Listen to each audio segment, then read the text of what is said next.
Let's sit here a while, listen to quiet stories from a world that's been long gone. These were days of distant drums, wood stove mornings, and faces you'd see by candlelight. You'll hear tales about what it was like just to live then, how Sundays felt, what we'd eat, the voices that drifted from porches and parades, and the tunes humming out of old fiddles. It's nothing big, nothing mighty, just the everyday things that make a decade worth remembering. Mornings weren't rushed back in those days. The house would just be waking up slow and steady, and breakfast was that quiet time before the busyness began. Most days, the first thing you'd smell was the hearth fire, warming the kitchen and softening the chill left by night. Folks around the house would start stirring early, often before dawn, but the day didn't feel hurried like it does now. There was time to sit down and settle in, even if it was just for a little while.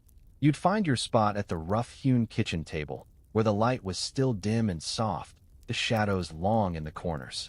Breakfast wasn't fancy, it was real food, something to keep you going through whatever lay ahead. A lot of us ate simple things like coarse cornmeal porridge or oatmeal, slow-cooked in a pot over the coals, the warmth rising up in little waves. It wasn't sweetened much, maybe a spoonful of molasses or a pat of butter if there was any to spare. It filled you up and gave a slow kind of comfort that lasted till midday.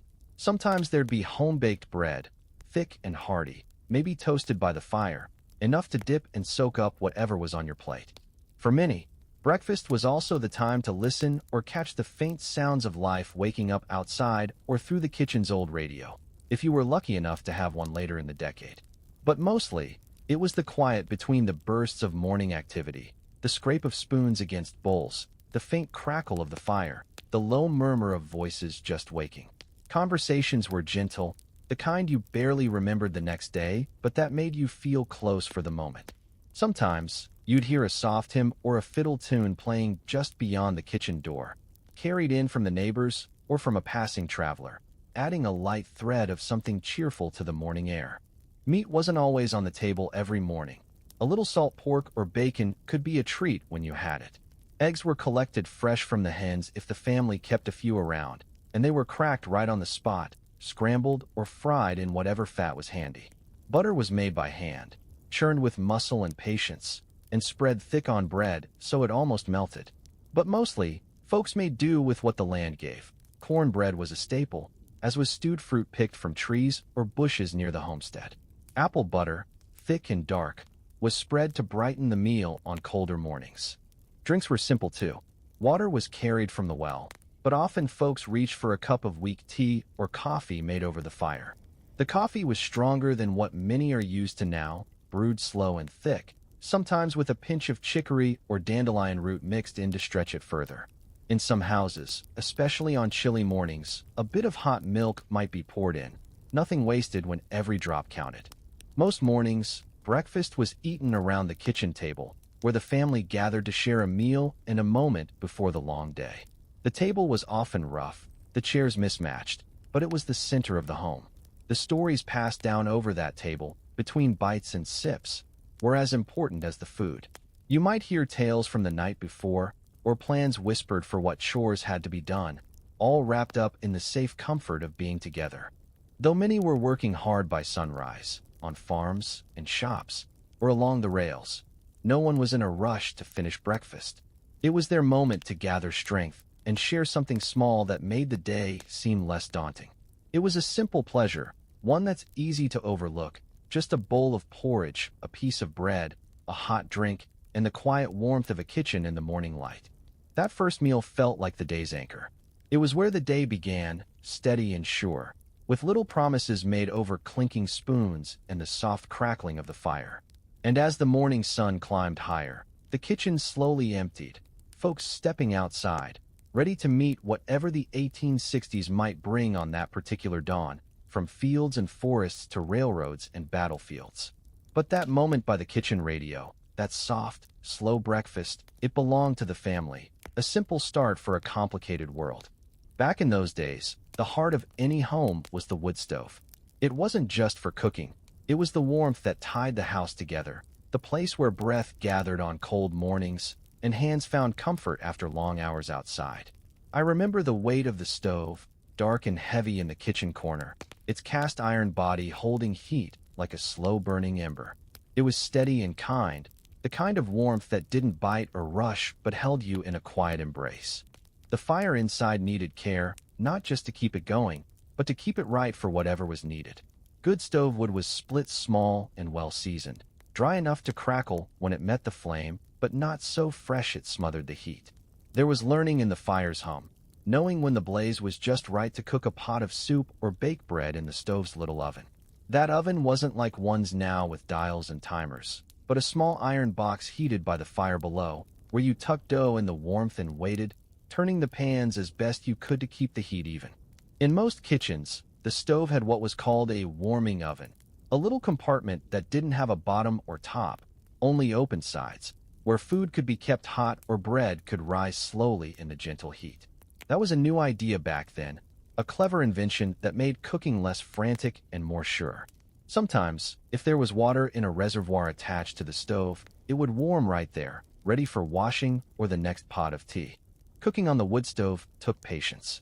You had to tend to the fire, adding wood at just the right time, adjusting a damper to control the heat, and watching pots and kettles as they sat on the stove's top, a metal surface that held spots of different temperatures.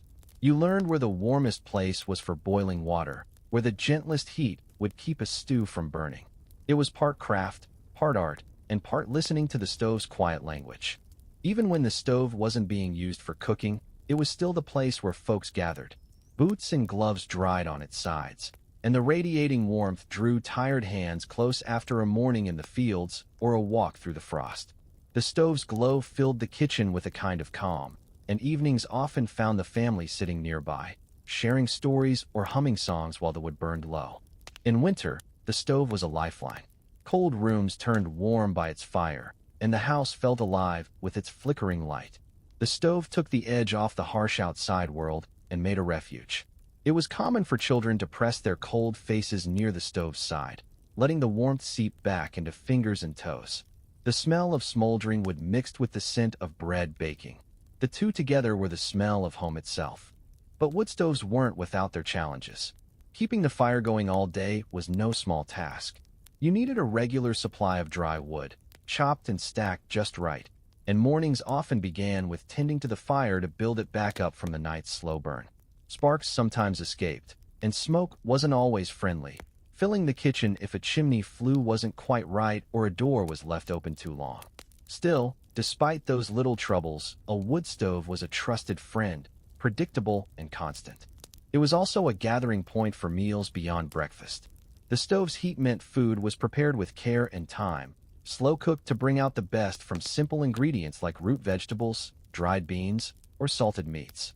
Soups and stews bubbled quietly for hours, while biscuits rose on a plate in the warming oven, ready for the dinner table when chores were done. Wood stove cooking was the center of household rhythm, shaping the day around its heat and light. It was the slow heartbeat of the home, the place where practical work and gentle comfort met, and where families found warmth in both fire and companionship. Simple and honest, just like life in those days. Evening came softly in those days, and with it, the house slowly grew quiet except for the gentle flicker of candles and the warm glow from the fireplace or wood stove. Candles weren't everywhere, and light was a treasure to be used sparingly. Folks learned to live in the dim, with shadows pooling softly in the corners of the room. It was a time of winding down, but not of rushing off to bed. Instead, the family gathered close, drawn to whatever soft light was at hand. A single candle on a stand pulled to the middle of the room so four could see, or the warmth and glow from the fire at the hearth. The evenings were a shared space, where the day's troubles and chores melted away into the simple peace of being together. There was storytelling, old family tales passed down through hushed voices, Bible stories that had comforted generations, and news brought by travelers or letters. Every story was a thread in the fabric of the home, a way to connect the past and the present, the familiar and the unknown. Reading was a prized quiet luxury in candlelight. Those who could read often gathered by the fire to share passages from the Bible, poems, or popular writings of the day. Books were precious and shared carefully. Sometimes, writing was done by the dim firelight, letters folded with care and ink blotted in hurried hands, the effort made with a patience that's rare now. The candle's flame flickered as the writer paused, trying to catch the words just right before the light dipped low again. Sewing, spinning, and mending were common evening tasks, quiet work done with nimble fingers. By the candle's glow, a grandmother would stitch clothing for the family, repairing worn edges or sewing new pieces for the season ahead. It was steady work, often punctuated by soft conversation or song, the hum of the wheel turning, or the clack of needles weaving thread into fabric. Those evenings were more than just chores. They were moments of closeness, even love. Sometimes, the family played simple games that didn't need more than a little light. Parlor games, card games, or charades, with laughter filling the spaces between the shadows. Music was a favorite companion, too. Someone might pick up a fiddle or hum a soft tune while the rest listened or joined in a hymn. Music carried the heart of those long nights, keeping spirits gentle when the world outside was dark and uncertain. More than just passing time, these candlelit evenings were the anchor that held families steady through the long winters and uncertain days of the 1860s. The glow of the flame made everything feel a little safer, a little warmer, as though the light could keep the cold and worries at bay. It was a daily ritual, simple and profound, proof that no matter how much the world changed beyond the windows, home remained a place of comfort and care. And as the candle burned low, one by one the family would drift to their beds, guided by the faint light, the murmur of soft prayers or quiet songs carrying them to rest. The house would fall silent at last, save for the crackle of the fire and the steady heartbeat of the night. Those evenings, lived by candlelight and fire, were slow and gentle moments to treasure, the kind that stayed with you long after the light faded. They remind us that even in the darkest hours, there is warmth to be found in the company of those we love. Laundry was no small task in the 1860s. It meant a full day's work, and more often than not, it was spread out over more than one day. I remember how Mondays felt, because that was the day set aside for washing clothes. The work started early, sometimes before the sun had gotten fully up, with the fire being stoked up beneath a large iron pot to boil water. Carrying water from the well or pump to the house was a chore in itself, and it had to be done countless times to fill all the tubs needed for washing and rinsing. Before the actual washing began, clothes were soaked in tubs of warm water, sometimes left overnight when the day allowed for it. On Monday mornings, the family would gather around the wash tubs, scrubbing clothes on rough wooden washboards with homemade lye soap. That soap was strong and harsh on the skin, often leaving hands red and raw, but it was necessary to get the dirt and sweat from hard-working clothes. Scrubbing wasn't just an arms job. Everyone helped, even the young ones who could manage to dip clothes or rub collars and cuffs. After washing came boiling. Clothes were plunged into vats of hot water, stirred with long wooden poles to keep them moving and prevent yellow stains. This boiling helped to kill germs and soften stubborn soils, but also required careful attention so the fabric wouldn't get damaged. Some families had large kettles or cauldrons outside for this process, as it took a lot of fuel to keep water boiling for hours. Rinsing was done carefully, with multiple changes of clean water, to make sure no soap was left to irritate the skin further or stiffen the fabric. After rinsing, the wet clothes were wrung out by hand as best as possible before hanging on long lines stretched across backyards or porches. The sun was an important partner in the laundry, bleaching whites and drying damp fabric on warm breezes.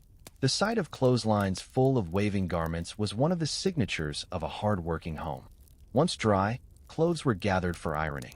Laundry irons back then were heavy lumps of solid cast iron, heated on the wood stove or fire. Women had to carefully warm several irons so they could swap between them, always keeping one hot while using another on wrinkled fabric. Ironing was a slow process but necessary to give clothes a neat finish and make them last longer. Even so, many clothes everywhere showed signs of patching and mending because every scrap counted. Clothes weren't the only things washed by hand. Sheets, quilts, and linens all needed the same attention and took just as long or longer. Often, the whole family's laundry was done together, turning the chore into a shared moment, even if it was hard on weary hands and backs. On special occasions or holidays, extra care was given to the family's best garments, washed and starched for Sunday wear or visits. Laundry week was more than just a physical task. It was a marker of time, the tone of the household rhythm, setting the pace for the week ahead. The smell of soap, the sight of fresh clothes snapping on the line, and the tired satisfaction as the day came to a close were all part of a steady, sure world. It was honest, sometimes exhausting work, but it was what held the home together, kept the family looking sharp, and taught everyone the value of care and effort. Looking back now, it's easy to forget how much that simple chore meant. All the muscle, water, fire, and patience that went into making clean clothes. But for families back then, it was a lifeline, something that turned the ordinary into order and chaos into comfort. As the day wound down and the sky shifted from bright to soft hues of evening, the porch became the favorite spot for many to gather and rest. After a long day filled with work and chores, stepping onto the porch with a creaking wooden rocker was like crossing over into a calmer world. That porch wasn't just a place to sit. It was a quiet stage where the stories of the day came alive in the company of family and neighbors.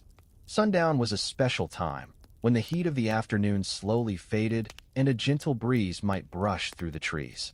Folks would ease into their chairs, sometimes pulling out a patchwork quilt or wrapping their shawls tighter around their shoulders against the evening's chill. The creaking of rockers and the occasional creak of the wooden porch floor seemed to pulse like a heartbeat, steady and slow. Conversations at that hour were low and easy. Talk about the weather, the crops, small troubles, or plans for the next day. No rush, no hurry. Sometimes, neighbors joined along, their voices soft and careful not to disturb others resting indoors. Children played nearby, their laughter quick and light, a contrast to the steady rocking. Each creak and sigh of the rocking chairs wove into those shared moments, binding people together through a language of comfort and companionship. That porch held more than words. It carried the sounds of distant fiddles, a dog's bark in the twilight, and voices humming old tunes. Many a family passed down songs and stories around that porch light, tall tales mingling with memories until the night grew deep. The porch was where a father might quietly whistle a tune or a mother hum a lullaby, keeping the home's heart beating long after dinner dishes were done and beds were made. The porch was also where the worries of the larger world, like the war, would sometimes creep in, but in those quiet moments, they softened. Watching the sun lower beyond fields or distant hills reminded folks of the slow turning of years, and gave them space to breathe hope and hold close what mattered most. It was a time for simple joys, the way the last golden light fell on the porch railing or the cool smell of evening air. Life back then didn't always give many chances to just sit still, but that porch was a little island of peace. It was one of those ordinary places where the beauty of everyday life lived easiest, in the creak of a chair, a shared smile, and the quiet comfort of knowing you were home. That porch rocking at sundown holds a gentle kind of memory still, soft and steady like the rocking itself. Now that the day is coming into full light, folks settle into the kitchen again for breakfast, often by the glow of the wood stove or a flicker from a still-burning candle early in the morning. The kitchen was the heart of the home, and breakfast was the first gathering of the day, a time when the family came together before setting off to their various labors. Breakfast in the 1860s was modest but hearty, designed to fuel a long day of work. For many families, this meant a bowl of porridge, usually made from oatmeal or cornmeal, cooked slowly in a heavy iron pot, suspended over coals or on the stovetop. The meal wasn't sweet except for what nature gave it. A handful of berries picked fresh during the warmer months, or a dash of molasses or honey if there was any to spare. Bread, often homemade, was a daily staple. It might be sliced thick and buttered straight from fresh churned butter, or toasted slightly on the stove surface. Eggs were a prized addition when they could be found fresh from the family's own hens. Gathered each early morning, the eggs were simple fare, fried, scrambled, or sometimes boiled, and eaten quickly before the day's work pulled everyone outside. If the family was fortunate, salt pork or bacon sliced thin and fried crisp added a savory touch to the morning meal. The smell of cooking fats filled the small kitchen, and that smell was a kind of good luck in itself. It meant there was food and warmth, a promise that today would bring life to the household. Coffee or weak tea was served where possible, made over the fire or stove in sturdy iron kettles. The coffee was dark and strong, often mixed with chicory or dandelion root to stretch it further, the bitter taste balanced by the warmth it brought on a chilly day. The cup was held carefully between cold fingers, a moment of comfort before chores and school pulled everyone out the door. As breakfast was eaten, the kitchen often filled with the low murmur of voices, the scraping of spoons, and the quiet sounds of a morning routine that repeated every day. The old kitchen radio, if it had arrived by the later part of the decade, brought distant voices and music, a thread connecting the household to the wider world. But mostly, the morning meal was a time for simple togetherness, a moment to share plans, worries, and hopes before the long day stretched ahead. Listening back now, it's clear to see how much comfort and strength that breakfast brought, not just in the food, but in the shared presence of family and home. It was a quiet kind of ritual, made up of ordinary moments that mattered greatly. That warm kitchen, the smell of porridge, the clink of a coffee cup, these were the small things that grounded life in the 1860s. They remind us that even in hard times, there were moments of peace and plenty, simple joys that carried families through the day. As the sun began to dip low behind the fields and distant hills, the day's work started to wind down, and many found their way to the porch. That porch wasn't just a wooden platform on the front of the house. It was a place of comfort, where the family gathered in the gentle fading light to rest and reflect before nightfall. Rocking chairs creaked softly, their slow rhythm matching the evening's calm pace. The air cooled nicely after a long hot day, and there was a softness to the sounds. Birds singing their last songs, the far-off bark of a dog, the rustling of leaves in a gentle breeze. Porch rocking was a favorite way to end the day, a moment away from the bustle of chores, yet still part of the home's pulse. Folks eased into their chairs, some wrapped in patchwork quilts or shawls woven by careful hands.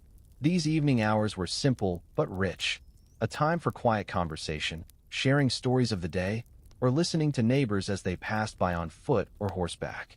No one hurried. There was no need.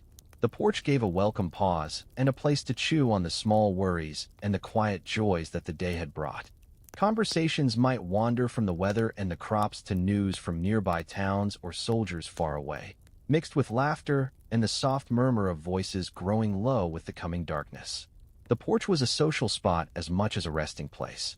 Sometimes children played nearby, their laughter bright but fleeting in the cool air.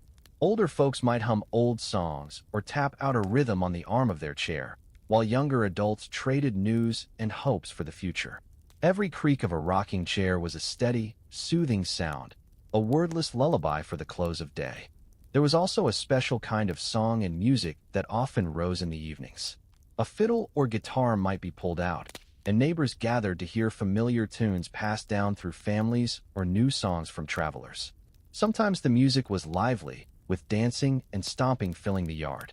At other times, it softened to a gentle hymn, voices joining together as one, wrapping the night in a blanket of sound and memory.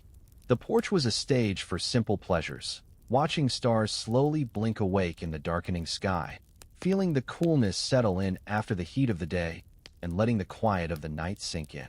It was a place for thoughtful silences, for remembering those far away, and for making promises to meet again come morning.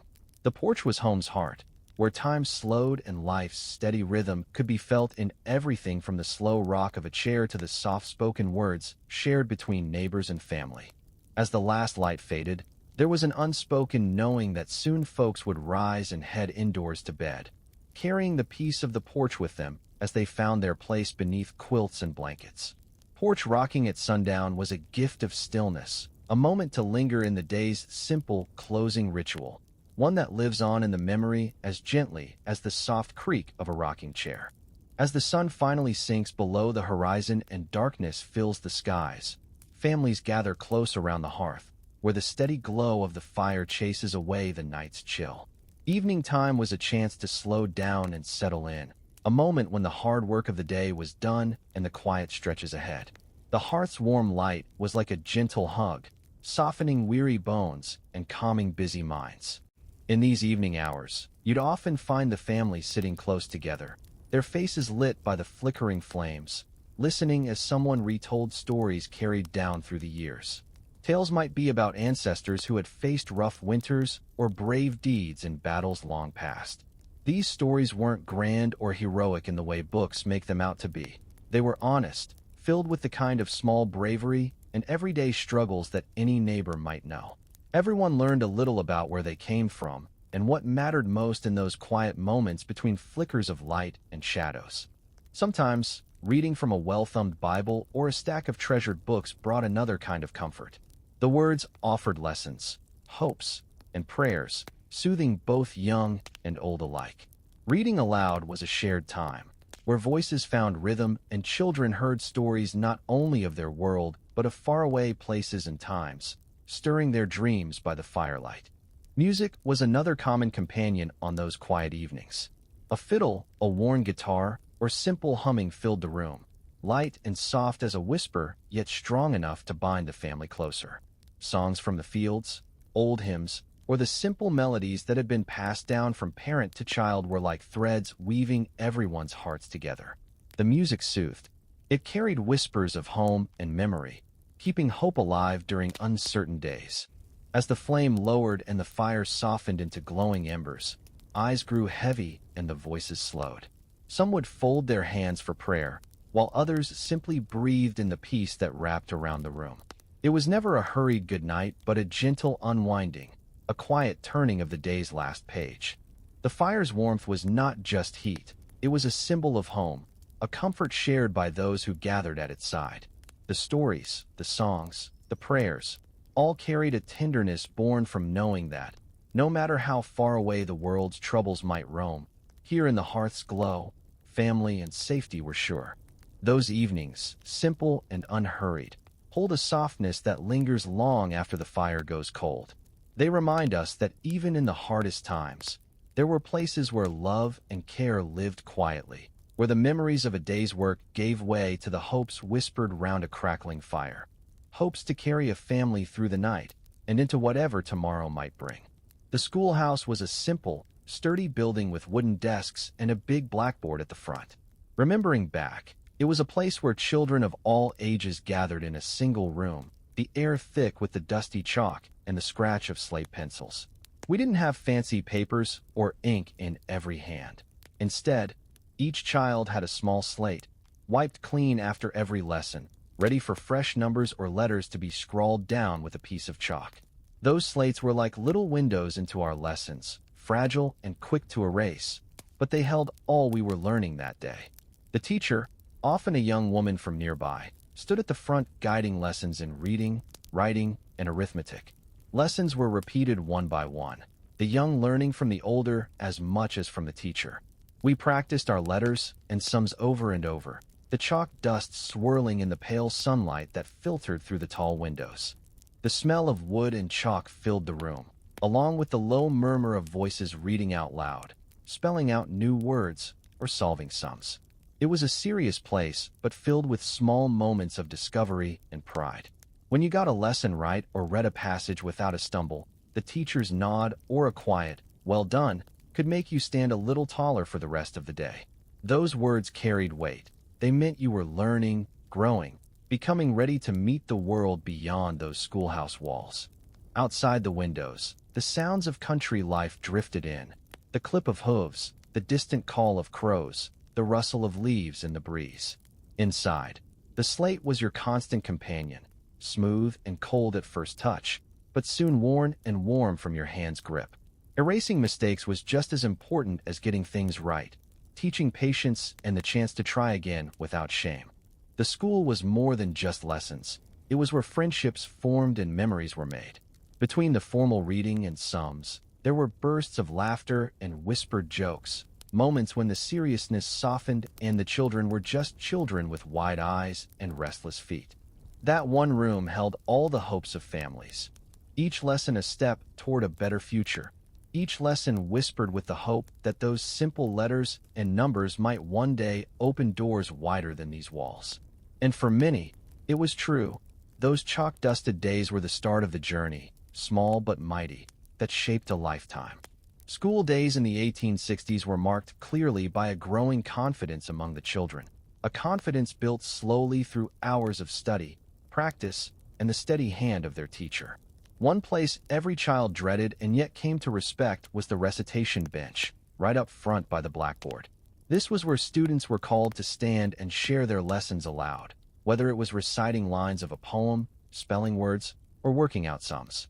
It felt like standing on a stage without curtains, the eyes of classmates watching and waiting, quiet but present.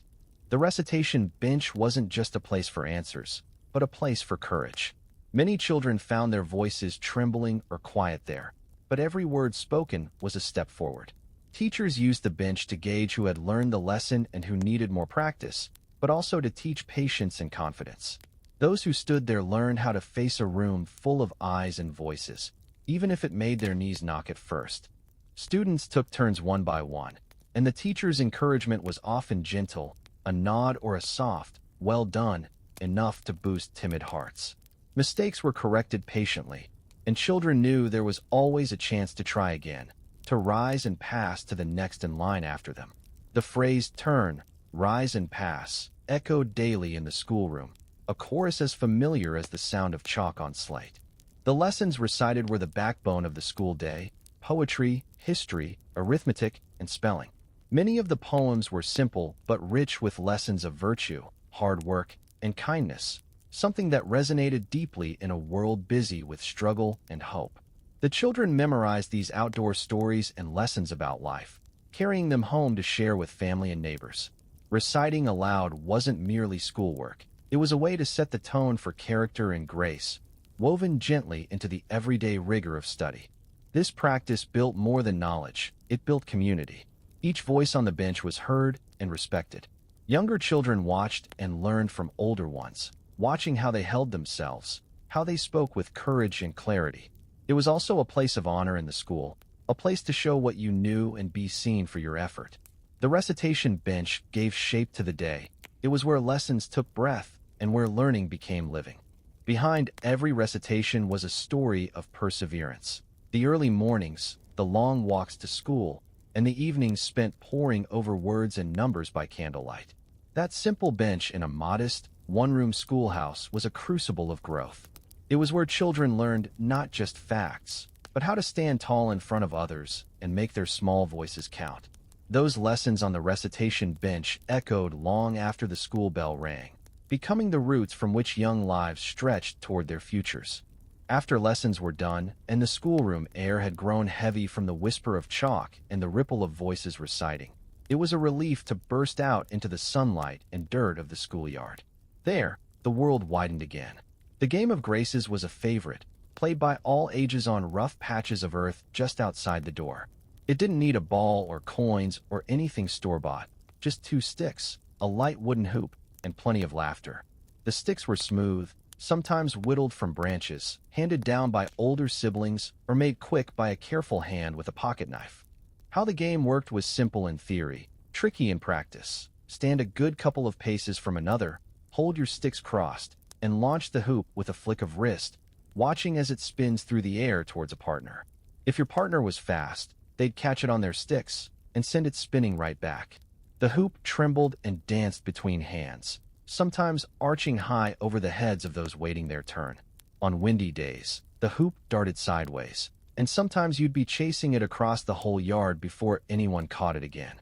Girls favored this game more, but it was truly an all-comers pastime, chosen because it was gentle and gave everyone a fair chance.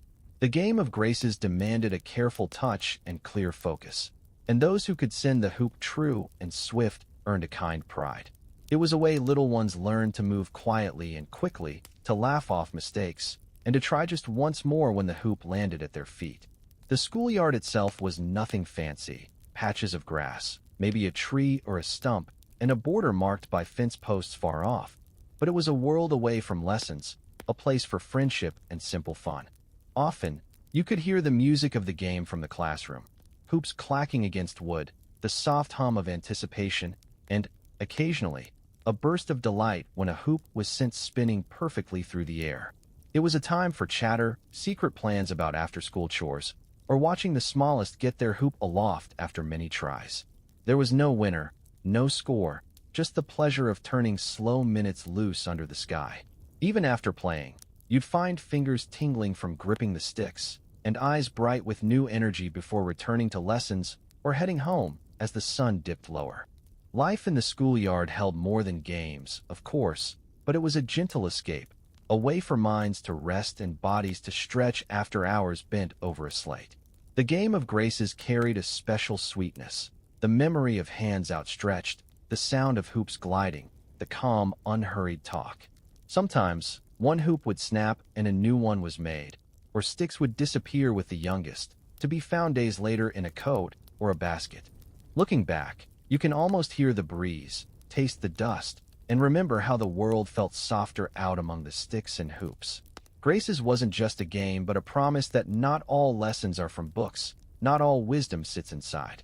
For many families, memories of those schoolyard games lasted longer than most of the chalk marks made inside, shaping the quiet joy that comes from simple play among friends. That was the heart of graces, an honest pleasure and a small hope, easy to keep and hard to forget. Inside the schoolhouse, beside the teacher's desk, was an old trunk, scuffed, faded, and sturdy as the school itself. It didn't hold clothes or tools, but books, piled haphazardly in all sorts of conditions, some with covers patched together, others with pages soft from years of careful fingers turning them over. That trunk was a treasure in plain sight, worth more than gold to the children crammed into those wooden desks. It held the stories and lessons that shaped whole lifetimes, waiting patiently to be borrowed and brought home, even if just for a night or two. Every few days, when lessons were finished and the air outside tugged at restless bodies, the teacher would unlock the trunk and invite a quiet parade of students to stand and choose. The picking was careful. Older books were treated like artifacts, their bindings strained but pages brimming with adventure or new knowledge. The choices felt important. Some wanted tales of explorers and faraway places. Others reached for poetry or small volumes of scripture. The process was soft and slow, a whispered ritual that carried weight in a world where books were rare and reading was a skill to be cherished. Most children didn't have many books at home, maybe a Bible or an almanac, sometimes a battered primer. That made the borrowed books from the trunk into little miracles, something to read by lantern light after chores were done and the house had gone quiet. The stories found new life in dim corners, with young faces leaning in close to catch every word. Sometimes, a book would be read aloud to a group, siblings huddled around, neighbors dropping by, laughter and wonder flickering through the sentences. Books made the world bigger than the boundaries of field and forest.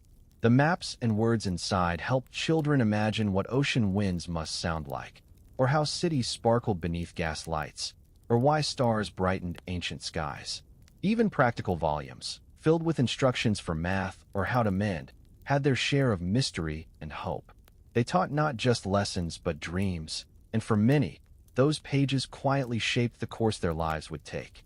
Respect for the books was deep. If a borrowed volume came back with a torn page or a loose binding, hands young and old would do their best to patch it up. Strips of cloth, careful knots, a drop of glue smuggled from the kitchen cupboard.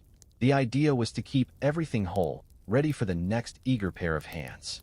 Missing pages became legends, and especially beloved stories made the rounds between friends and neighbors, dog-eared from use and whispered about during recess and quiet moments in the yard. The teacher's role in tending the trunk was as much a guardian as an instructor. She gently reminded everyone of the privilege and duty of borrowing something precious, often telling stories herself about the oldest volumes in her care. Some books, she'd say, had traveled far before ever landing in a rural schoolhouse trunk, carried by families through snow and struggle, through fires and floods. Listening to her made the whole collection feel alive, full of history and quiet wisdom. At the end of the week, when the borrowed books returned, there was a ceremony of sorts.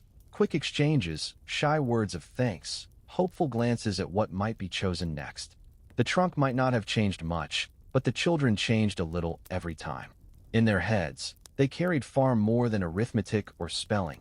They caught glimpses of distant voices, wide landscapes, old secrets, and new ambitions. Those borrowed books, simple and worn, gave dusk its color and children's dreams their reach. The trunk stood quietly in the corner as years passed, but in the memories of all who thumbed through its treasures, it remains a symbol of how small things can carry greatness. That old trunk, for countless children in the schoolhouse, was a door to tomorrow, one book at a time. Mornings in the 1860s, especially on school days, started early and cold, no matter the month. Most families lived miles from town, and the schoolhouse might be nothing more than a small dot at the edge of a field or a clearing at the end of a long, winding road. For us, the routine of the walk was as much a part of school as the lessons themselves. Boots were pulled on, bread tucked into pockets, and perhaps an extra wrap wound around a neck before the door swung open and the day began. The road to school was a quiet place most times, empty except for the sounds of wind through grass, the crunch of gravel, and shoes thumping along dirt paths. But it was also filled with small, happy noises, a whistle or hum to brighten the cold, or a line of song handed down from parents who remembered other roads and other mornings. You'd often find small groups, brothers and sisters, friends or neighbors, drifting together as the road brought them close. Sometimes it was only 2 or 3, but on other mornings, half the school might collect into a loose parade by the end of the lane. These walks were not just about getting somewhere. They were a space for stories and games, for swapping thoughts or sharing the sort of jokes and secrets that never made it into lessons. Hands waved to passing wagons. Hats were tipped to neighbors out tending livestock, and now and then, a stray dog or two might decide to follow along, adding to the company and the noise. There was always a sense that the morning itself was your companion, the world waiting and watching, kind or harsh depending on the weather. Sometimes a walk meant braving mud, icy puddles, or falling snow. Season after season, we learned how to handle frostbitten fingers or find solid ground on a washout, navigating the world before we'd even opened a book. Those challenges seemed ordinary at the time, but they built something strong inside, a kind of steady patience and resilience that lived with you long after you grew tall. At the same time, the walk offered beauty most days. A sunrise burnt orange over a stand of trees, the flash of a deer bounding from cover, the smell of pine or hay carried on the breeze. Older students often set the pace, their strides longer and boots heavier, but they also set the example, watching over the little ones, making sure no one lagged too far behind. Sometimes stories would be told, exaggerated for effect, about things seen in the woods or what might lurk after dark. The youngest might stare wide-eyed at talk of lost coins or found treasures, learning their own first lessons in both caution and wonder. Even so, the sense of safety and togetherness was real. The road could seem endless on your own, but with voices beside you, it was just a daily adventure. Reaching the schoolhouse after all these shared steps felt like arriving at a different world. Boots stomped dust or shook off snow at the door, cheeks still flushed from wind or laughter, eyes bright and ready for whatever lessons awaited. There was a moment of pause before entering, a last look at the sky or a final whispered joke between friends. Then the morning walk faded into memory as the day's work and learning took over. But even today, if you close your eyes and listen, you can still hear those old roads echo with the low whistle of a tune carried on brisk air, and feel the steady, hopeful rhythm of feet heading towards something new. The walk to school was a classroom in itself, filled with sights and sounds, lessons about the world, about courage, kindness, and the slow, steady joy of journeying together. When the sun broke clear over the fields and the dew still clung to every blade of grass, you could sometimes hear the steady thud of axes from all across the countryside.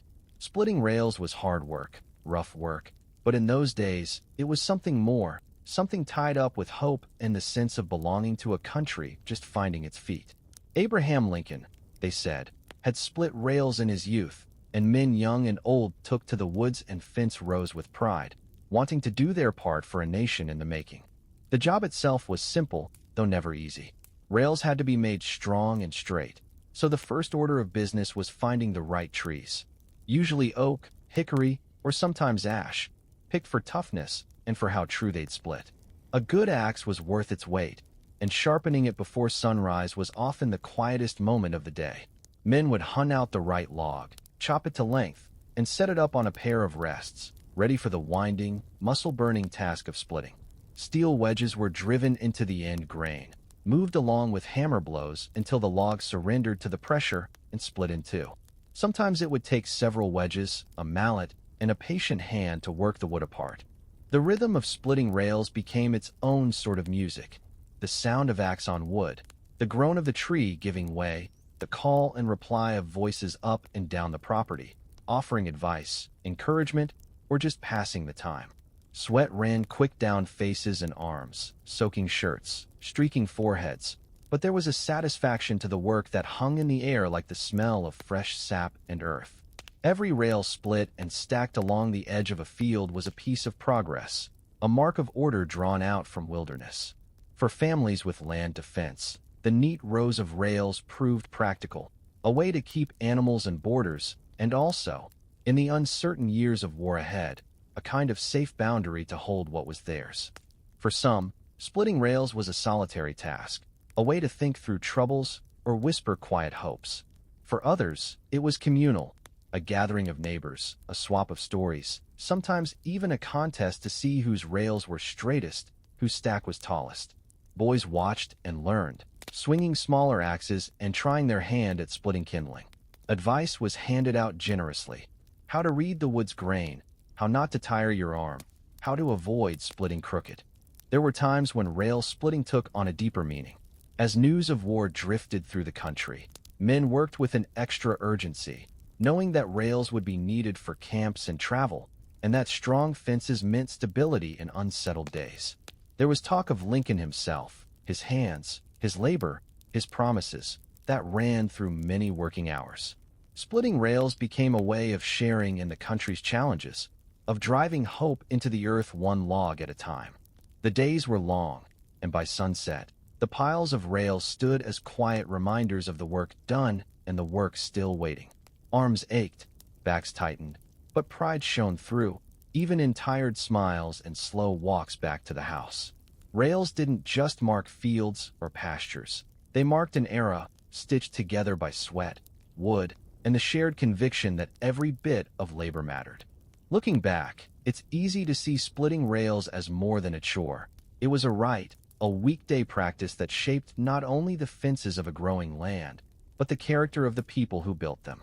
Steel, wood, and will, those were the ingredients, forged together in countless country mornings, under open skies, and carried home with stories that outlasted even the strongest fence. Quiet hours around the kitchen or living room table were often claimed by the steady rhythm of thread and needle, as mothers, sisters, and sometimes grandmothers bent to their work with an air of careful purpose. Sewing uniforms wasn't a mere task. It was a duty, a way to show care and hope for those about to set out into uncertain times. Bolts of cloth, sometimes coarse and government-issued, sometimes quieter grays and blues from local merchants, were unfolded and measured, the room filling with the delicate sound of snipping scissors and softly spoken plans.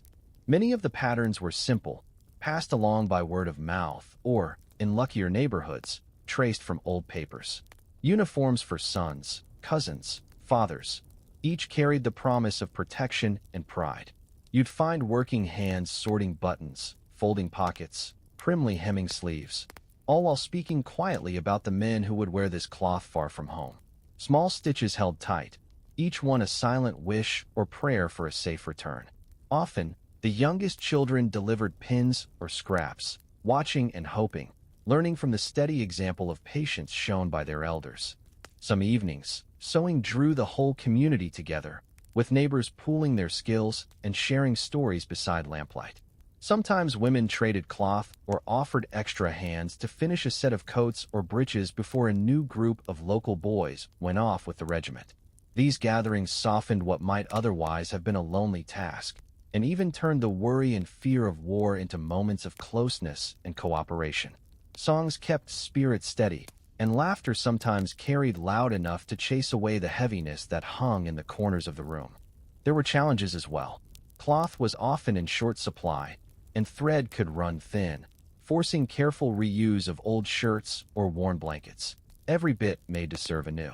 Sometimes uniforms were patched from older ones, with faded colors or mismatched buttons, but every piece was pressed and cleaned with pride no matter its origin. The old treadle sewing machines, when they could be found, hummed and clacked as hands guided fabric beneath the needle, keeping pace with the conversation and the worries shared among friends. When a batch of uniforms was nearly finished, final touches were added. Labels sewn, initials cross-stitched, and notes or small charms tucked into the inside folds. Private messages to the wearers, meant to encourage or to remind them of home. Finished garments were folded and tucked away in baskets, ready to be delivered to regimental headquarters or handed straight to those preparing to leave. Farewells were often bittersweet, with hands lingering over the cloth and eyes growing misty at the thought of roads yet to be walked. Sewing uniforms became more than just making clothes. It was a ritual that shaped the heart of the household and the community. It drew together those left behind and gave a sense of purpose and hope during long, uncertain nights. Each completed button, every straight seam, seemed to hold part of a family's story, stitched tight against separation and longing. There's an old saying that the things made by hand carry more than warmth. They carry love, memory, and resilience into the world. Those uniforms, simple and sturdy, were proof enough. They traveled far, faced mud and fire, bore the weight of worry and the hope of reunion. But for those at home, each thread woven carried them forward, toward sunrise, toward homecomings, and always toward the faith that hard work and hope could see them through whatever lay ahead. As the war rumbled on in distant places, the fields around home kept their quiet demands.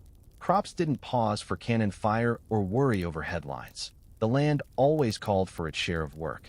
Spring plowing, summer hoeing, and fall harvest. Each season brought its chores, and families carried on, planting and tending as if the world outside might somehow not reach them. Even when thunder from the front lines rolled across the hills, the simple rhythm of fieldwork beat on, steady as heart and hope. It wasn't always easy. Sometimes news came of a battle won or lost, and hands in the field would pause, all thoughts and prayers sent toward friends and kin far away. But the pause never lasted long. Rows of corn needed hoeing. Wheat begged to be cut before the heads bent too low or storms swept in. Children helped as they could, picking rocks from the soil, guiding mules along furrows, fetching water for tired adults as they bent to the task. Even old grandparents found small ways to help, carrying baskets or watching gates so livestock wouldn't wander. After a skirmish passed nearby, a field might bear more than just crops. Sometimes the earth held scars, fresh mounds, lost gear, or tracks left by boots and wagons. Even with such hard reminders, the work carried on. Harvest wasn't just about food. It was about hope, a way to keep going, to bring order and sustenance when the rest of the world felt broken and uncertain. Families worked together, sometimes in silence, sometimes in song, keeping spirits up as best they could. Boiled potatoes, thick cornbread, beans, and stewed greens, meals made from what the land yielded, became the glue that held everyone together through lean times. Neighbors helped one another, trading tools, sharing extra seed, or lending muscle to those whose strength was fading. When a local man went off to war, the community pitched in to keep his fields alive until return, sometimes for months, sometimes much longer. The idea was simple. Nobody could manage alone, so hands joined, worked, and rested in turn. It wasn't charity, just the practical kindness that marked every day in those years. The seasons carried their own folklore, too. Farmers marked time in song, spring planting tunes, summer work chants, and harvest calls shouted over wagon wheels. Evenings after field work were tired but full, bodies sore but hearts easy, especially when there was reason to celebrate a good crop or a safe homecoming. If the harvest was poor, still there was encouragement. Next year will be better, just you wait, old folks said as they passed cider or shared slices of autumn pie. Nature itself sometimes felt like a balm, its cycles more reliable and honest than the tides of war. Watching rain soak into the earth, seeing wild geese trace their routes overhead, or smelling hay drying in the sun, all of it reminded people of steadiness, patience, and renewal. Children learned these lessons young, understanding that the land could heal and nurture even when people could not. Looking back, it's clear that the farm fields were more than patches of dirt and green. They were places for memory and strength. Plowing, planting, and harvesting set the pace for life and gave even troubled souls something solid to hold. In the shade of a field, beneath the broad sky, you found a break from sorrow and loss, and the courage to face whatever next morning brought. The field survived, and through their survival, so did countless families. They fed, sheltered, and gave purpose. The world may have changed in ways nobody then could have foreseen, but the truth of those fields, and of the simple, determined hands that worked them, outlasts even the deepest scars of war. Every town, no matter how small or stretched, seemed to hold a general store at its center, an anchor for the rhythm of daily life, a place where neighbors crossed paths and the unseen threads of the community were quietly mended and wound together. Mornings at the general store were a kind of ritual. Long before the sun stood high, folks would make their way, boots crunching on the cold earth or muddy lanes, carrying lists written on scrap paper or held fast in memory. The bell above the door was a familiar sound, a quick chirp that never failed to shake off the quiet hush of early hours. Inside, the store was a jumble of goods and voices, barrels of flour and cornmeal stacked against walls, glass jars filled with penny candy and nails, wooden bins bright with apples in season, starchy potatoes, and tins of coffee and tea. Shelves seemed to sag under their cargo, calico cloth, lamp wicks, sometimes fancy ribbons, or a spool of thread so fine it was saved for Sunday best. The air itself was thick, a blend of tobacco, dried goods, and the sweet-sour tang of pickles and salted meat. But what most people came for wasn't just things, they came for news. The general store was a crossroads for information, where you'd hear if a baby had been born at the miller's place or if someone's cousin was headed off to join a new regiment. The shopkeeper, usually a man who had lived the town's years or an enterprising widow keeping things afloat, could be as much a storyteller as a merchant. He measured coffee and wisdom in equal parts, trading gossip and advice, squinting over ledgers while sharing the lay of the land, weather coming in, prices rising, or rumors of distant battles. Money was scarce more often than not, so many paid with barter, a dozen eggs for a sack of flour, or apples for a length of rope. Children sometimes stood careful at the counter, clutching coins saved through months of small chores, their eyes wide at the rows of candy sticks or tiny toys. It was a shop where patience mattered, waiting your turn, stretching your dollar, and sometimes joining in laughter or a sing-song debate about which soap could chase stains from a collar fastest. Most conversations were brief but kind, marked by the shared certainty that everyone here was doing their best. Every hand seemed busy, the owner weighing goods, customers arguing price, younger ones stacking boxes or sweeping dust from corners not changed in years. There was a regular clatter, crates banging, screens slamming, the slow shuffle of feet as friends greeted each other with a tip of the hat or a squeeze of the shoulder, a physical language conveying news and comfort without fuss. The general store was one place where people of all stripes met: farmers, millers, teachers, soldiers home on leave, and the occasional stranger who brought stories from the road. Some mornings stretched long. If a supplier was late or bad weather held up deliveries, folks lingered to catch up on the news or simply sat and watched the bustle. Days when the town's children pulled taffy or played games in the alley mattered just as much as sale days, when every sack and barrel found its match before noon. Looking back, those general store mornings shimmer with a kind of gentle pride. It wasn't about the goods, but the gathering, the certainty that someone would listen if you needed to speak, or share a word or two to make the world seem less lonely. Those hours set a tone for the day, a reminder that in every life, there is space for kindness and company, for the simple, practical comfort of being part of something honest and true. There were days when the sky over the valley seemed to rumble, not with storms, but with the far-off thunder of cannons. If you'd lived through those years, you remember how the sound arrived, rolling in over hills and fields, steady and low, sometimes so distant it felt more like the earth itself groaning. It didn't matter if you were working in the field, feeding animals, or sitting quiet with a book. When the cannons sounded, everyone stopped, heads tilted toward that unknown horizon, wondering what was happening miles and miles away. For families tucked into small farms and villages, war often felt like a memory or a rumor until the cannons spoke. When they did, it was as if someone knocked on your door from leagues away, carrying news you never wanted but could not ignore. Sometimes, the thunder meant a battle was underway outside your county, sometimes farther still. You'd listen, counting seconds between each boom, trying to glean meaning from the rhythm, watching the faces of neighbors for clues to see if their worry matched your own. The talk in homes and at the general store changed when the cannons were heard. Men grew quiet, and women might pause in their work, sewing slower, their hands trembling just slightly, as the echoes drifted over the hills. Old folks swapped stories of earlier wars, of 1812, of Mexico, and tried to give comfort in days that often felt too heavy for comfort at all. Children would ask questions, some looking for adventure, others sensing the cold undercurrents of fear. Most mornings after the cannon's voice, breakfast moved slower, the prayers a little longer and more earnest. People marked the sound in their own ways. Some jotted notes in diaries, tracing the rise and fall of noise from one week to the next. Others used the thunder as a rough sort of clock, measuring distance and importance by how loud or how near it seemed. The war was always moving, always changing, but the cannon was constant, a touchstone for all the worry and hope tucked into daily life. Some tried to keep working through it, hoeing rows or stitching seams, because life had to go on. Still, you could feel it in the air, a heaviness that drifted through conversation, through the routines of chores and meals. Despite it all, the sound of the cannon became part of the landscape.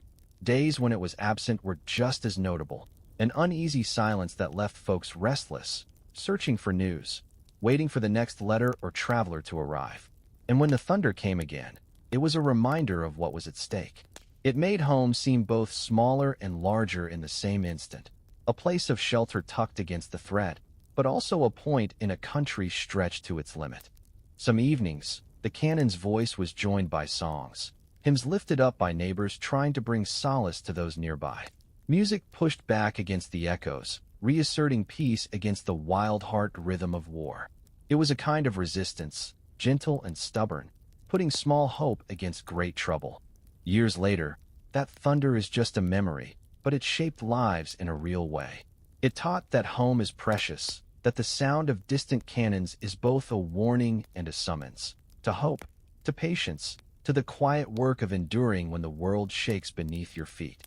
For those who listened closely in those long-ago mornings, the cannon became part of the rhythm of living, a testament to the strength found in waiting and in carrying on. The war might have been far away on most days, but it always found its way home in the form of letters. A piece of paper could cross hundreds of miles and deliver news that weighed as heavy as cannon fire, or bring the glow of hope in a world colored by worry and waiting. Nearly every home had a stash of writing supplies in a wooden box or tin, paper folded and tucked alongside bottles of ink stained from long use. Pens were slender and delicate, often nothing more than a sharpened quill or a simple steel point fitted atop a bit of cedar. Writing letters back then was a task done slowly, often at a small desk near the window or at the kitchen table where the light was best. Folks paused over every word, careful to say just enough to send comfort or clarity across the distance without letting fear show too much. Hands sometimes shook with cold or nerves, leaving blots where the pen lingered or slipped. Ink ran in splotches, lines curled where emotion carried the day, and the page might dry with the imprint of a tear or a bit of flour dust from the chores that never waited long. Opening a letter from the front was an event. The envelope, if there was one, would be opened slow, eyes scanning for the first familiar word. Sometimes the writing was hurried, the pen dancing from line to line, filling the air with news of the regiment, sketches of camp, or longing for home-cooked meals and the sound of laughter by the fire. Sometimes the letters held stories about bravery or boredom, about the grit and grind of marching, or the peace found in small acts of kindness. A meal shared, a hymn sung in moonlight, a brief glimpse of quiet in the chaos. For those waiting at home, letters worked like lifelines. Mothers read them aloud, letting every word echo in rooms where children pressed close to catch word of a father, brother, or uncle.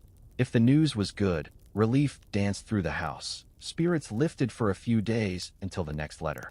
If the news was heavy or uncertain, or, in those hardest moments, if the letter brought word of friends lost, sorrow sat softly on the kitchen bench, and time seemed to stand as still as a candle in windless dark. Not all letters made it safe or whole. Ink sometimes smeared from rain or tears, and many arrived battered or torn. carrying the marks of the journey as testimony to all the rough roads between sender and receiver. There was a poetry in those blots and scrawls, proof that words survived when everything else seemed unsure. Families kept such letters bundled tight, tied with string or tucked in a chest, revisited on quiet nights as reminders of endurance and connection. Writing took work. You waited for news, prayed for words, and sent your own with care, trying to wrap love, encouragement, or at times gentle admonition in the neatest script you could manage. Children were often taught to pen their first letters during these years, the meaning of every stroke magnified by the weight of the world outside. Neighbors pooled stamps and advice, passing news from mailbox to hearth, sometimes copying letters to share wider in the absence of real updates. In the rhythm of letter writing and reading, a community found ways to remain sturdy and hopeful. Each letter sent or received was like a small spark against the dark, a sign that someone, somewhere, was thinking hard about the hands that held the page and the hearts that waited. Even now, old trunks and cedar chests hold bundles of letters, the ink faded and blotted, telling the story of lives lived through courage, loss, and the quiet, stubborn hope that only words can bring. Evenings grew long and heavy during the war, and sometimes the silence in the house could press down almost as hard as any sorrow. There were faces missing at the table, boots not by the door, laughter that didn't rise up along with nightfall. For many, the only way to push back against the ache of absence was to fill quiet rooms with music, songs remembered from better days, hymns learned as children, tunes shared between friends on porches or in parlor corners. It didn't take a fiddle or a fancy piano. Most times, just a voice or two would do, carried soft and sincere into the dusk. The songs sung weren't always cheerful, but they did what was needed. They made distance feel smaller, gave hope a chance to speak, and let every listener pretend for a minute that miles and worries were not as wide as they seemed. Families gathered close, parents humming along as their hands stitched or mended, children learning the words by listening as the verses repeated. There was comfort in the familiar melodies, and each note carried a sort of promise that memories and love outlived any separation, that a voice you missed could echo just as strongly in your heart as it might in the next room. On certain evenings, friends and neighbors dropped by, drawn by the warm glow from the windows or the chance for company when the world felt lonely. Someone might bring an instrument, and a loose circle would form, voices ringing out together, sometimes in harmony, sometimes in the friendly jumble of overlapping songs. Favorite verses were sung again and again, about waiting for the safe return of a brother, about holding faith even when word was scarce, about lighting a candle and hoping it would guide someone home. Many of the songs had roots longer than any memory: old church hymns, folk songs carried from homeland to homeland, ballads passed down by grandparents to children. Some had been sung around campfires on the battlefield, later making their way back with letters and stories. Singing connected those gone with those left behind, a thin, bright thread tying hearts together through darkness and worry. You'd hear the music drift out across the yard, mixed in with the night sounds, marking the house as a place of waiting and longing, but also as a place of hope. The act of singing also brought up talk, stories about loved ones on the move, tales from years before, and gentle promises that when the war was over, the rooms would ring with laughter again. Sometimes, tears came in the middle of a song. No one stopped the music, no one minded. Each verse let out a bit of what was hidden, gave permission for feeling without the need to explain. Children learned resilience from these song-filled evenings, not just in the words, but in the way voices stayed strong together, even if they faltered alone. The lesson was clear: when one voice was weak, another could carry the tune. In this way, music gave far more than comfort. It gave families the courage to believe in homecomings and in brighter days ahead. Years and years later, those songs still played, in quiet moments, whenever uncertainty slipped in. The melodies lingered in memory long after the faces had changed or rooms had emptied. They became part of the fabric of home, a way to remember, a way to heal, a gentle declaration that even absence cannot truly quiet the song of a loving heart. No matter how far away the fighting or how uncertain each new sunrise, there was a small, plain act that carried more meaning than most words: tying the flag to the fence post at the end of the lane. For many households, it was a daily ritual, simple and sure, done with quiet hands before breakfast or at dusk as the evening closed in. That piece of cloth, sometimes store-bought, sometimes stitched by hand from scraps, stood for more than allegiance. It marked the place where worry and hope met on the road. The flag wasn't hung with ceremony, just tied neat to wood that had seen every season, its colors a little faded from weather, its corners frayed from wind and time. It didn't matter if it was big or small, new or old. Each flag on each fence post was a private message sent to the world and to those at war. We're waiting, we're watching, and you're not forgotten. Travelers, neighbors, peddlers, and even the mailman saw these flags as they passed along their routes, each one a gentle reminder that home stood steady while so much else was unsure. Sometimes, the whole family went out to watch as the flag was raised and nodded against the fence. Eyes lingered on it in the mornings, its colors sharp against fog or dew, and in the evenings when sunset turned it gold. Children learned about hope and belonging by watching the grown-ups, asking questions about what the flag meant, and listening while stories of old battles and leaders were told in the shade or warm light of the porch. On days when news was good and letters brought laughter, the flag fluttered with an extra bit of joy, its movement echoing the relief and thanks of the house. On days when sorrow filled rooms and dread found a home at the kitchen table, the colors still waved, patient and stubborn, reminding everyone to keep faith and keep on. Some neighbors changed flags as word of victory or loss arrived, and there was always someone to tend the cloth if rain or wind tore at its seams. The flag did more than mark worry. It brought people together. Sometimes neighbors gathered for short ceremonies, eyes solemn and hats in hands, sharing small prayers or songs. Other times, a soldier home on leave would stand by the fence, touching the fabric gently, thinking of those left behind. The flag gave shape to hope, grief, and pride, binding hearts together as only the simplest symbols can. More than a decoration, the flag was a promise, to remember, to welcome home, to stand for what was right and true. It watched over crossroads, gardens, pastures, and empty lanes. Some people placed a lantern near it at night so it would be seen by those returning late, the light a quiet guide leading the way. Old folks told stories about the flags flown in earlier wars, about the weight of promise and the depth of belonging written into every fold and color. When the war finally ended, and the roads filled with homecomings and farewells, many families kept their flags waving, sometimes beside new ones stitched with care for the years ahead. The act of tying the flag to the fence post never lost its meaning. It became a piece of daily life, woven into memory and tradition, always there to greet each new day, whether joyous or heavy.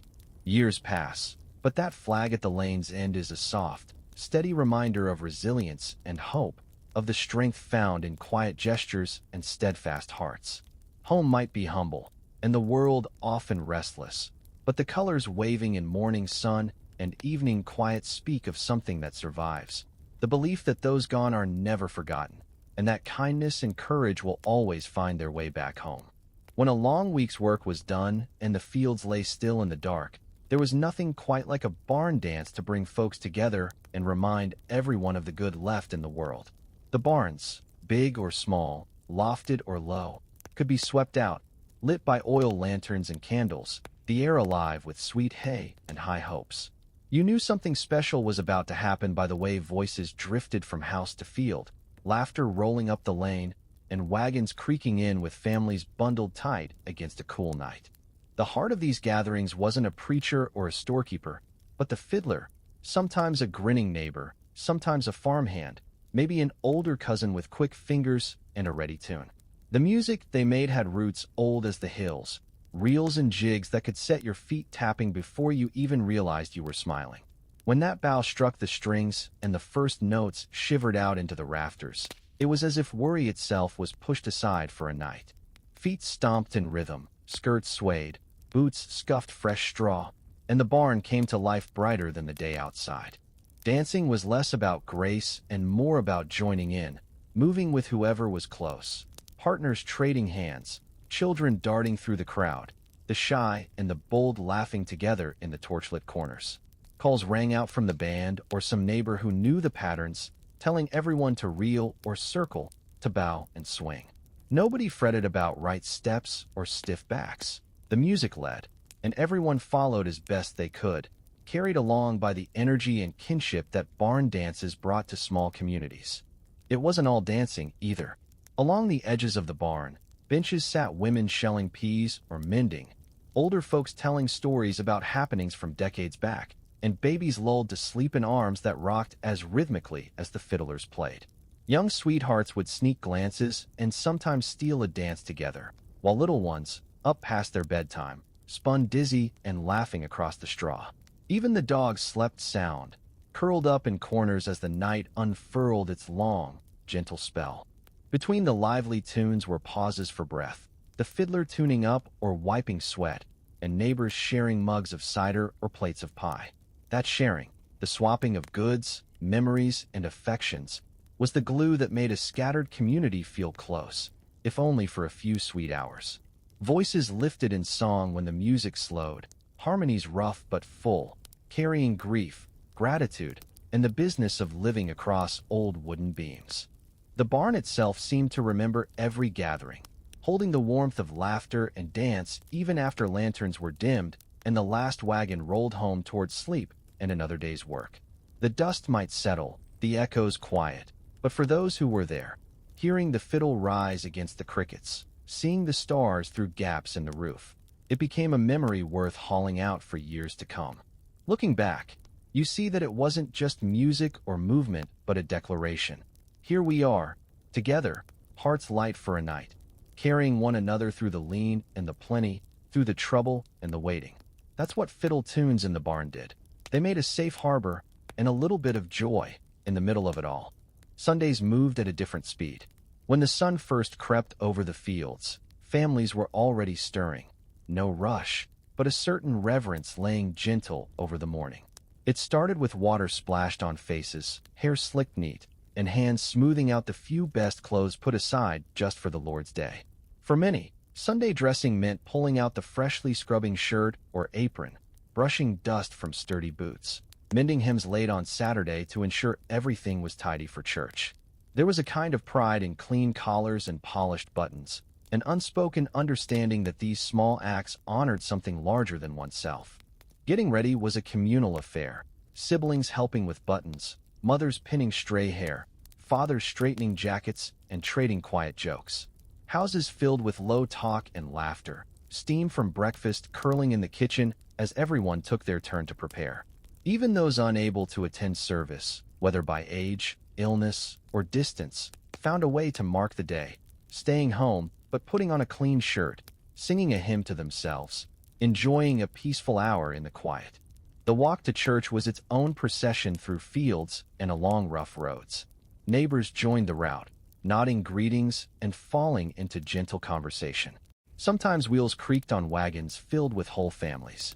The church itself was simple, a whitewashed structure, sometimes shaded by trees, sometimes standing bold against sky and wind.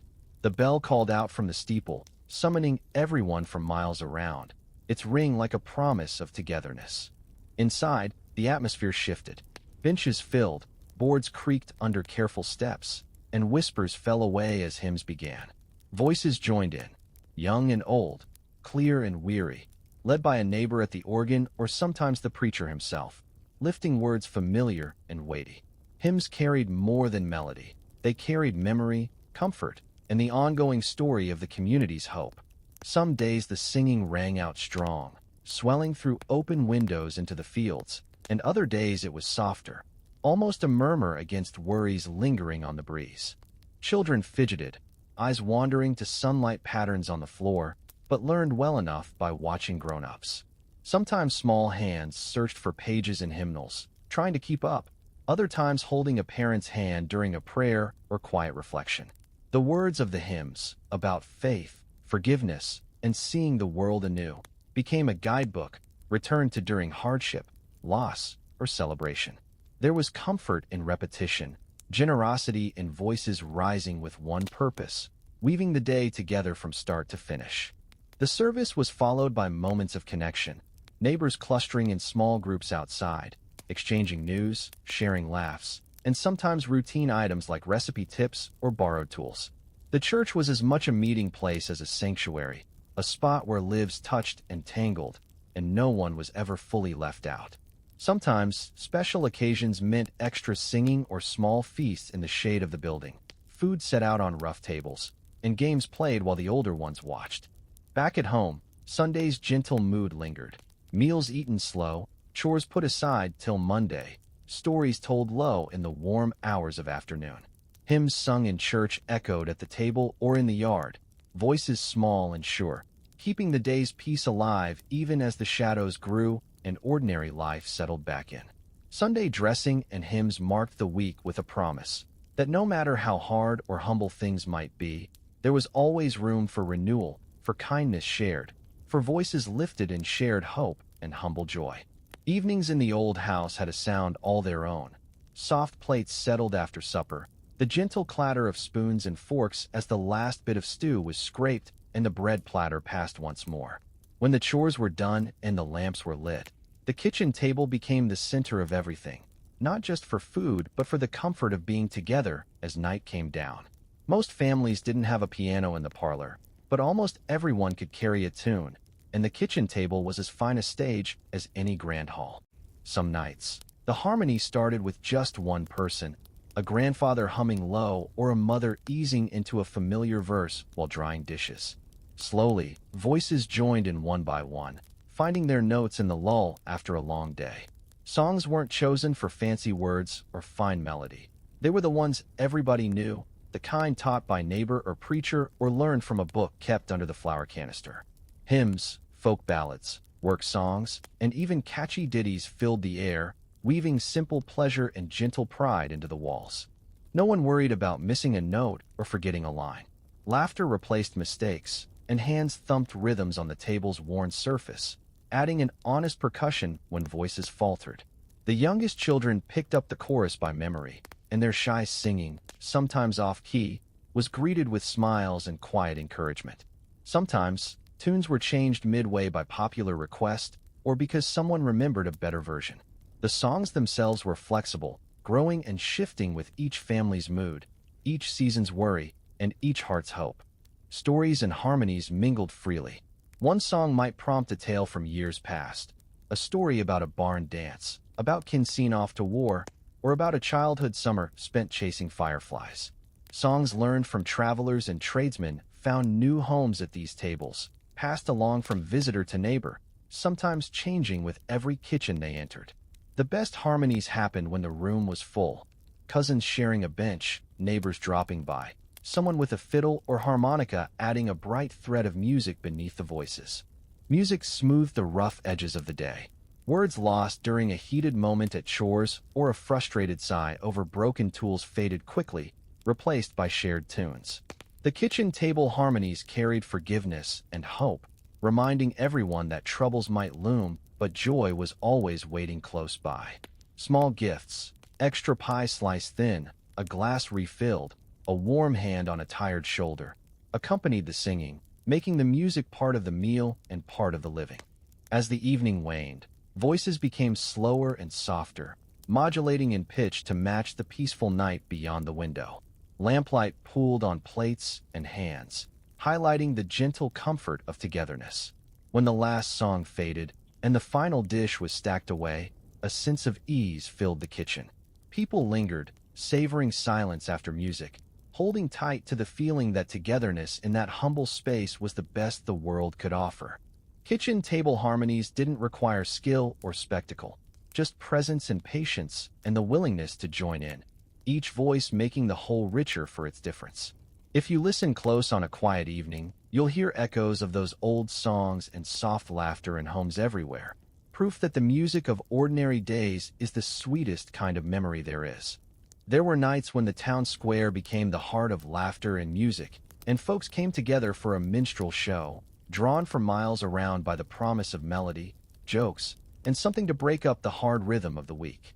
The shows weren't grand affairs, no velvet curtains, no gaslights, but they were as lively and cherished as anything a big city could offer. Someone would arrange a platform, maybe using the back of a wagon or a pair of crates, and set up an invitation with a hand-painted sign or by spreading word through the general store and church after Sunday service. The showmen themselves were traveling players or neighbors bold enough to put on blackface and mimic the latest popular tunes and old plantation songs, all for the price of a coin or sometimes just a round of applause. The music, made with banjos, fiddles, tin whistles, and whatever else was handy, was bright and jumpy, quick to catch a toe or snap a finger. The jokes, some clever and some corny, made grown men bark out laughter and turned children red with giggles. The routines, a mix of exaggerated accents, silly dances, and stories, were repeated year after year. The same gags never seemed to grow old. Town squares filled fast on these nights, benches moving to make space for mothers with babes, farmers in worn coats, and peddlers selling lemonade or penny sweets. Sometimes crowds spilled into the doorways of shops or crowded under trees if the night was warm. The sounds of the show, quick changes of tune, bursts of applause, sudden shouts of surprise, rose above the usual stillness, mingling with the clatter of horses and dogs barking from the street edges. Each show began with a burst, a rousing welcome, a flurry of bows, and the promise that for an hour or two, everyone could forget the grind of chores, war, or crop prices. For families, these shows were a rare reward. Hard-earned coins saved over weeks might be shared for a molasses candy, a lemonade, and the chance to see neighbors step onto the makeshift stage and clown around. Children watched with round eyes, imitating the dances and songs later at home. Older ones flirted in the shadows or critiqued the players, remembering nights past and whispering about which lines had landed best. All the while, the music wrapped the whole town in something light and fleeting. The jokes and parodies in those shows, while meaningful then, looked different through the years that followed. But at the time, for better or worse, they marked a moment, an escape from worry, a place where everyone gathered for cheer and noise and the honest pleasure of shared delight. Many remembered the best shows for years, not for their polish, but for the stumbles, the laughter, and the way old Mr. Grady forgot his lines and made up new ones on the spot, sending the crowd into fits. As lanterns flickered low and the last tune died away, people walked home lighter, trading impressions, already hoping for the next show when news or money might be better. Minstrel shows in town squares weren't just entertainment. They were signposts across the months, reminders that hope and laughter survived even hard times, that a small town could turn its troubles aside, if only for a single evening. And in memory, those squares, packed with neighbors, music, and laughter, remained bright, a patchwork of faces content in the moment, carried home in the hearts of everyone who watched, sang along, or merely listened from the edge of the crowd. When the day had given all it could, and the house carried the hush that came only with night, fathers and mothers found quiet ways to say good night. Most often, it was through a lullaby, words sewn into melody, offered soft and slow by lantern light as the world outside faded into darkness. After the kitchen was made tidy and little feet had worn themselves out on splinters and rugs, beds were drawn close to the warmth of the hearth or tucked into corners lit only by a small smoky lamp. That was when the singing would begin. Every family seemed to have its own favorite, songs handed down with 100 changes, each verse shaped by memory and the longing for rest. The tunes were usually old things, their origins lost, but the comfort they brought was immediate and sure. No one worried about being on key or in time. What mattered was the closeness, the sound of a parent's voice weaving through the gentle murmur of settling straw or the whisper of a quilt being tugged a little higher. Lanterns threw long shadows on the wall, flickering as a wind pressed against the window or the fire guttered, casting shapes that children watched, dream-eyed and drifting. Sometimes, a hand would smooth a forehead or wipe away a last stubborn tear, every gesture matched by the steady comfort of the song. The words spoke of home, of fields and rivers, of heaven and dreams, of the promise that when morning came, the world would be new and full of fresh chances. If a day had been hard, a loss, a worry, or even just the ache of too much done and not enough left, lullabies soaked up the sorrow bit by bit. In those moments, a parent's voice could reach places nothing else could, turning fear or loneliness into sleep, or at least easing the way toward it. There were times when all the children in a house ended up together, sharing beds for warmth, their breathing and rustlings a quiet symphony joined by the soft singing of anyone still awake. It wasn't only mothers who sang, though often their voices came first. Fathers, too, might hum along or lead a song, their deeper tones adding warmth to the dark. Older siblings sometimes took over, passing down the words as they'd learned them, sometimes teasing, sometimes gentle, always making sure the lullabies would outlive the night, returning the next time anyone was in need. On special evenings, a neighbor or grandparent would visit, their voice bringing a different flavor to the old songs, introducing a tune remembered from another childhood far away. Singing by lantern light became a way for families to remain close, even as the world outside grew wider and unsure. Each lullaby was a promise, a thread woven through shared hopes and memories, a guard against nightmares and loneliness. As sleep came, voices faded and lanterns were snuffed, leaving only the warmth of remembered tunes and the soft, unhurried blessings of those who sang them. Some nights, a child would wake and ask for another song in the middle of darkness, and the request was rarely denied. A gentle lull, a reassuring hand, one more round of that melody heard 100 times before. Those lullabies lasted a lifetime, found in the hush of late days and the hush before dawn. They linger in memory, soft as the light by which they were sung, carrying with them the tenderness and strength of a world lit mostly by hope and the gentle light of a lantern at bedtime. When talk of trains first reached small towns and farms, it seemed like something out of a distant dream. Many had never seen such machines, only heard about them from travelers and newspapers that came a month late if at all. But then came the day you felt the ground shake and the air tremble, the shrill whistle echoing over fields for miles. That was the world changing in real time. The Iron Horse, people called it, a machine as loud as it was powerful, steaming up the horizon with a long plume trailing behind like a comet. Steam engines did more than carry goods and folks from place to place. They brought the future right to the front porch, and everyone stopped to watch them pass. Trains cut through woods, crossed creeks on trestles that seemed as spindly as a spider's web, and rolled straight across flat prairies that used to feel endless.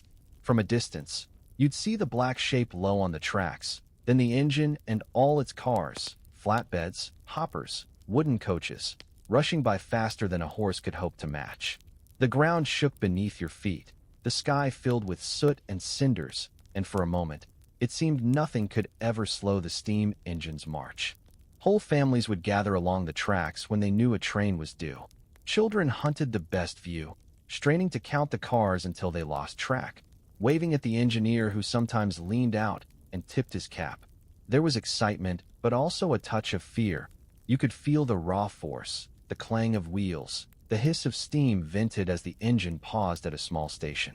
Early rail stops were nothing fancy. A platform, maybe a simple sign, a shed for mail and baggage. But even a short stop in your own town meant news and people flowed in, goods from the city arrived, and your sense of distance shrank a little each time. Train travel wasn't luxurious for most. You might ride in a car that rattled and swayed, crowded together with every manner of neighbor, trader, family, or soldier bound for far-off places. The smell of oil and coal hung in the air, mingling with the shouts of vendors as the townsfolk crowded the platform. Baggage was stacked every which way, and windows, when they could be opened, let in as much dust as fresh air. But no one complained too much, because riding the rails turned a week's journey to a day's, made it possible to imagine new life in a new town, to send letters and packages that once seemed impossible. The arrival of the steam engine changed the ordinary. Farmers sent their goods to distant markets, stores boasted items from far-off cities, and people who'd never traveled more than a county could suddenly see the world move past at speeds that seemed impossible only a few years before. The train brought new faces, strangers with stories, peddlers with trinkets, even the odd businessman keen to buy lumber or grain. It also brought a quiet kind of worry. Life was speeding up, towns were no longer so isolated, and the old ways of waiting on the seasons for everything from news to mail began to fade. Still, nothing compared to that first, awe-filled moment of watching the train approach and feeling the ground tremble underfoot. It's a memory people shared for years, a mark on the calendar of life when everything opened wider and the future pushed down the track straight to your door. Even if you never rode the train yourself, you felt its influence every time the whistle blew over the horizon, stitching together towns and families and dreams in ways you never could have imagined. Those steam engines, noisy as thunder and bright as hope, shook more than the earth. They shook folks awake to new possibilities, making the 1860s a time when every day held the chance for something remarkable to arrive on a plume of steam. There was a time when all news traveled the same way as a horse or a boot, slow, determined, carrying messages written in careful script or delivered by a breathless writer. But then came the telegraph wire, strung up alongside railroad tracks and stretched across prairies, an invention as thin as a crow's leg that carried words faster than the fastest horse and further than even the most tenacious rumor. People stared at those wires overhead, strung high on poles that marched in line over rivers and through forests, and tried to imagine a world where messages could leap across the morning and find a waiting hand before the sun had even shifted at noon. The first telegraph office in town was a small room with a big window, a desk stacked with paper, and a neat, boxy apparatus that clicked and clacked with purposeful energy. At the heart of every message was a rhythm, dots and dashes tapped out by the operator's quick fingers. The sound was urgent and mysterious, not quite music, but not quite noise, either. Folks would gather, peering in through the glass or waiting on the steps, hoping for word of distant kin, the price of grain in the city, or the outcome of a vote taken far away.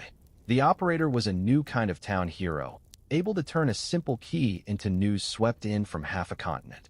Families who once waited weeks for news from a son in the army or a cousin starting new in prairie land could now hold updates in hand within hours or days. It was a small miracle to hear, by telegram, that a baby had been born healthy in Minnesota or that a loved one fighting in Tennessee was safe.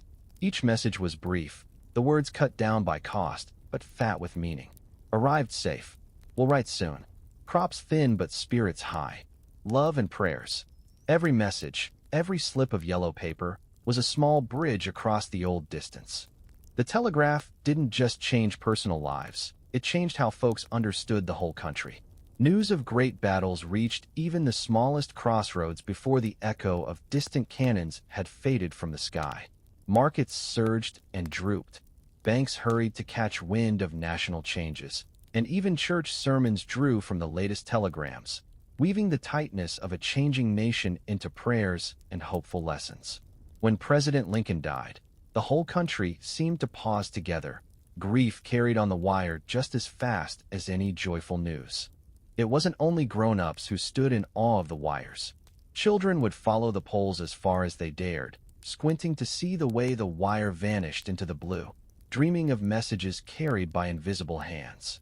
Young minds wrapped themselves around the idea of far-off voices and secret codes, sometimes mimicking the operator's click and dash in games, pretending at important news and imagining what it must be like to hold the country's heartbeat in a cupped hand. But even with the marvel of the new technology, some in town didn't trust it, worrying that information too quick would bring confusion or error, or that a message sent too fast might carry more trouble than comfort. The telegraph operator sometimes smoothed over fears, reminding folks that every tool could be used well or badly, but that the real value lay in bringing folks closer with words, not just farther with noise. As years went by and more poles went up, the telegraph became everyday magic. No one marveled much at its mystery, but most understood that a new era had dawned, one where distance no longer claimed the last word. Wires overhead marked a new kind of horizon, and beneath them, families found ways to keep hope alive, even as the world was pulled ever closer, one short message, one hurried click at a time. Before everyone could capture memory in an instant, photographs were rare, precious things, each one born from careful planning, heavy equipment, and, always, patience. Itinerant photographers, their horse-drawn carts painted with names and promises, were sights as welcome and curious as any traveling show. News would spread that a photographer was on the way, and children counted the days. Women straightened their shawls, and men made sure their boots were clean and coats freshly brushed. The coming of the photographer was not a common event. It marked births and homecomings, farewells to those headed west or off to war, or commemorations after a long, hard harvest. The cart itself was a wonder, crammed with glass plates, mysterious jars of chemicals, a bulky tripod, and the crowning jewel, the heavy box camera, polished to a gleam and covered in black cloth. The photographer was a figure of both knowledge and a little magic, coaxing smiles, straightening spines, and offering calm words to chase away the nerves of those unaccustomed to sitting still for so long. Setting up was a public event. The cart would creak to a halt in front of a home, church, or town square, and soon a small crowd would cluster around. People watched closely as tripods were fixed, cloth stretched over heads to focus the image, and family groups arranged in practiced poses. Everyone still, hands folded or resting gently on shoulders, eyes forward, chins raised. "Don't blink," the photographer would say, reminding all that the slightest twitch might blur a face or turn a solemn portrait comical. Exposure times varied. The youngest children struggled the hardest to obey the command for stillness, and pets almost never managed it, forever ghosts in family records.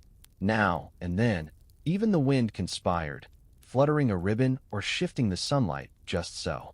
Still, the process itself became part of the memory, the anticipation growing as the photographer stepped into the cart, drawers opening and closing, chemicals measured, then images washed in water to reveal each small, ghostly likeness. The smell of developer, sharp, unfamiliar, clung to the air, as intriguing as any perfume. Once the photograph was finished and dried, it was a treasure, placed in the center of a table or framed on the mantel, fiercely guarded by all. It outlasted the fastest sketch or fondest memory, bearing immortal witness to family ties, lost faces, and the eras that swept over country towns. Whether a portrait of a much-loved grandparent, a young couple on the cusp of new life together, or a cluster of children in their best and brightest, these images held a future close, proof that for one honest moment, everyone had stood together in the clear, bright light of day.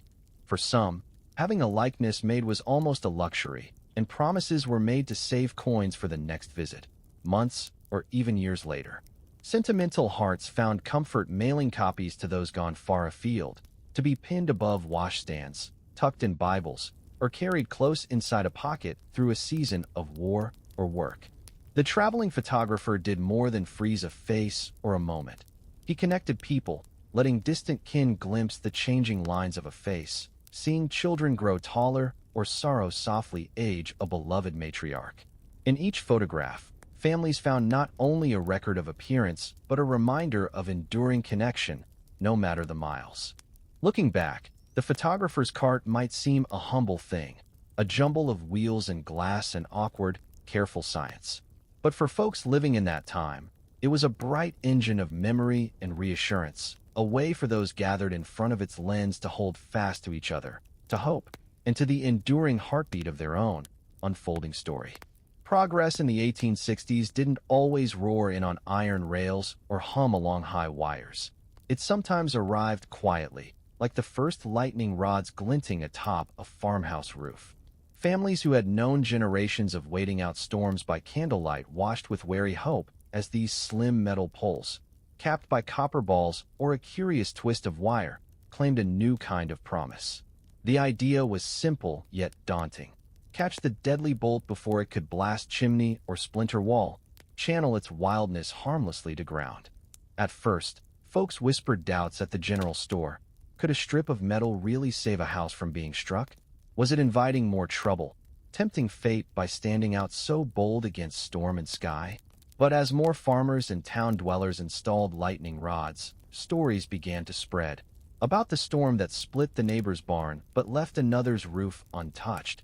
About the miracle of waking to soggy fields but unbroken windows after a night of thunder. Slowly, the rods became less a curiosity and more a sign of sensible hope. Putting up a lightning rod was a family event.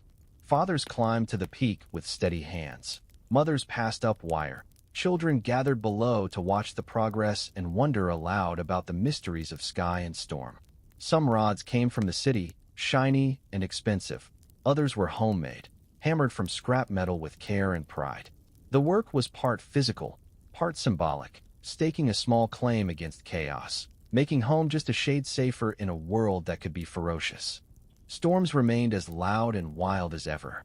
Rain hammered the roof, hail rang off barn doors, thunder rattled windows until every child squirmed beneath their quilt. But now there was something new, an act of preparedness, a visible defense. When lightning cracked and seemed to split the sky itself, all eyes darted to the rod, half trusting, half challenging its promise. "Let's hope it does the job," folks murmured, each flash marking a wager made with modern invention. Neighbors sometimes gathered after a big storm, walking the perimeter to see if the rod had been struck, inspecting the earth for scorch marks, trading tales about close calls. Arguments continued. A few stubborn voices insisted on the old ways, on prayer and caution and luck. But as more storms rolled through and fewer tragedies followed, the rods gained the wisdom of proof. Town council even put together a fund to buy new ones for the church and the schoolhouse, a mark of shifting times and shared priorities. Children learned new lessons about electricity, about science, about the power harnessed and the mystery invited by copper and steel. The rods became fixed signposts and stories told at bedtime, about the lightning split between two old trees, or how Uncle Caleb's rod once glowed blue in a wild flash, leaving everyone awestruck and grateful. Years on, the presence of lightning rods faded to background, a utility, not a marvel, as ordinary as shutters or wells. But for those who'd seen the first ones rise, who remembered what it meant to sleep through the mightiest storm with hope rather than dread, the memory remained vivid. Lightning rods stood for more than metal. They marked a leap of faith in the possible, a belief that knowledge could shape luck, and that a family's determination might be as strong as any thunder. Looking back, it's easy to see those rods shining on rooftops, little flags of resilience, testaments to the ways ordinary people embraced progress to protect what mattered most. The storms always returned, but so too did mourning, houses standing yet beneath the soft, persistent proof that, sometimes, being ready meant everything. In an age before every wall flickered with news and every wrist buzzed with reminders, the heart of planning and timekeeping in a family lay in two humble treasures, the almanac and the pocket watch. The almanac was found in nearly every home, its thin pages worn soft from months of consultation, its cover marked by flour-stained thumbs and scratched by the travel of careful hands. The pocket watch, meanwhile, was a status symbol as well as a necessity, chained securely to a vest or tucked into a sturdy skirt pocket, a family's anchor for the day's rhythm. The almanac arrived with the new year or the first thaw, its neat block print offering predictions of weather and phases of the moon, planting dates, advice for when to wash windows, calculate debts, or set hens to sit. It was both science and superstition, trusted as gospel or playfully debated around the kitchen table. The whole house might gather after supper as someone read aloud, voices pausing on a good recipe or a bit of wisdom squeezed between crop forecasts and advertisements for miraculous cures. By late spring, the almanac's margin was crowded with notes, birthdays, debts, recipes, and important dates, each year a conversation carried across time by scribbled lines and faded ink. For men heading to the fields or town, the pocket watch was a close companion, snug on a fob, heavy with both meaning and practicality. Watches ticked steadily through weather and war, handed down from father to son, sometimes the only inheritance left in a world of hard labor and uncertain reward. The chime of a watch set the hour for milking, church, or the careful turning of hay. People met by its time. "I'll see you at 3 by the smith's well," and set their routines by its measured warnings, scolding each other gently when they fell behind or admired a neighbor whose watch kept better time than any clock in the church steeple. Occasionally, a watch would stop, and small magic ensued. A jeweler's tools summoned, secrets of gears and springs explored at kitchen tables until the stubborn tick returned, and with it, the sense that the day could continue in proper order. Children watched the repairs with awe, learning both the value of precision and the wonder of patience as grown-ups wound tiny mechanisms and argued about when best to reset. A family's watch could become a piece of history, with stories wound around it as tightly as the key itself. The day it was bought in a far-off city, the years spent in a pocket during war, the names it silently marked as days churned into years. Together, the almanac and the pocket watch carried a home through each season, their authority humble but cherished. In the soft glow of evening lamplight, they became guide stars, a calendar to anticipate the world outside, a small machine to bring the day inside into order. They reminded families that, while the world was wide and unpredictable, a little planning and a steady tick could make sense of even the most unruly year. Long after the pages wore thin and the watches stopped for good, both objects lingered as family heirlooms. Found again in old trunks or high shelves, they left behind echoes, the voice of a loved one reading frost dates aloud, the patient click of a winding key at twilight. These relics spoke of an orderly hope, an everyday faith in direction and return, and the quiet certainty that time, for all its mystery, could be counted on, at least for a while, to guide every heart safely through the days. Hidden in the folds of every humble household was a quilt, a patchwork of color and memory laid across the bed, often soft from years of winter nights and busy hands. At first glance, such a quilt seemed nothing much, squares of old dresses, bits from worn-out shirts and curtains, stitched together with whatever thread lay handy. But the truth of the quilt was deeper, layered with history and intention, each fragment holding its own quiet story from the life of a family. Quilt making was more than necessity. It was art built from resourcefulness and love. For mothers and grandmothers, a cold night was both enemy and invitation. They'd summon every scrap saved over years, the tiny remnant of a wedding dress, the blue stripe from a father's favorite apron, the faded brown that once shone lively on the church pews.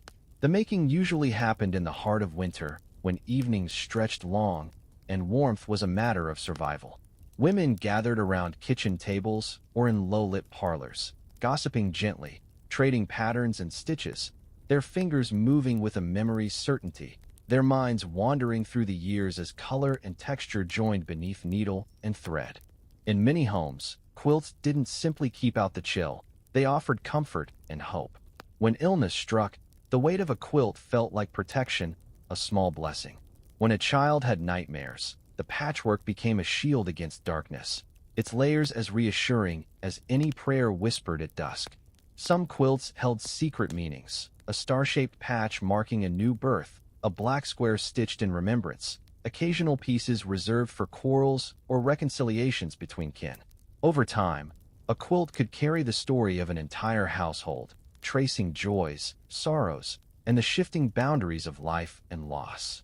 Children watched and learned, first snipping their own bits for inclusion, a scrap from a favorite bonnet, a relic from an old pet's blanket. The slow process gave patience and pride, a lesson in endurance.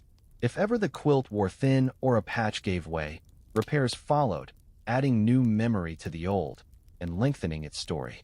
Grown children returned to visit and sought out a familiar square, a piece of past stitched solid in the present, a reminder of the days before time and trouble changed their course. Sometimes, the quilt acquired mythic status, spoken of as the warmest, the oldest, the one that had survived the hardest winter or the sorriest sorrow. Old men might claim it had saved them from frostbite, children whispered that it cured nightmares with its magic, and mothers simply held it close after every change, every departure, every homecoming. It was both object and heirloom, carried on moves to new states, packed into trunks for marriage, and spread out to honor newborns or lay a gentle cover over loved ones lost. Years later, the quilt kept its secrets, its battered edges and fading colors no less precious for the wear. Even when it was set aside for a newer, fancier bedspread, folks held it with reverence, careful not to tear or stain what generations had touched. Stories about the patches continued in family gatherings. Each new arrival taught the history of the squares, each old farewell marked by a last, lingering glance. The tattered quilt, for all the worlds it couldn't mend or dreams it couldn't realize, was a testament to the simple, steady grace etched by daily living.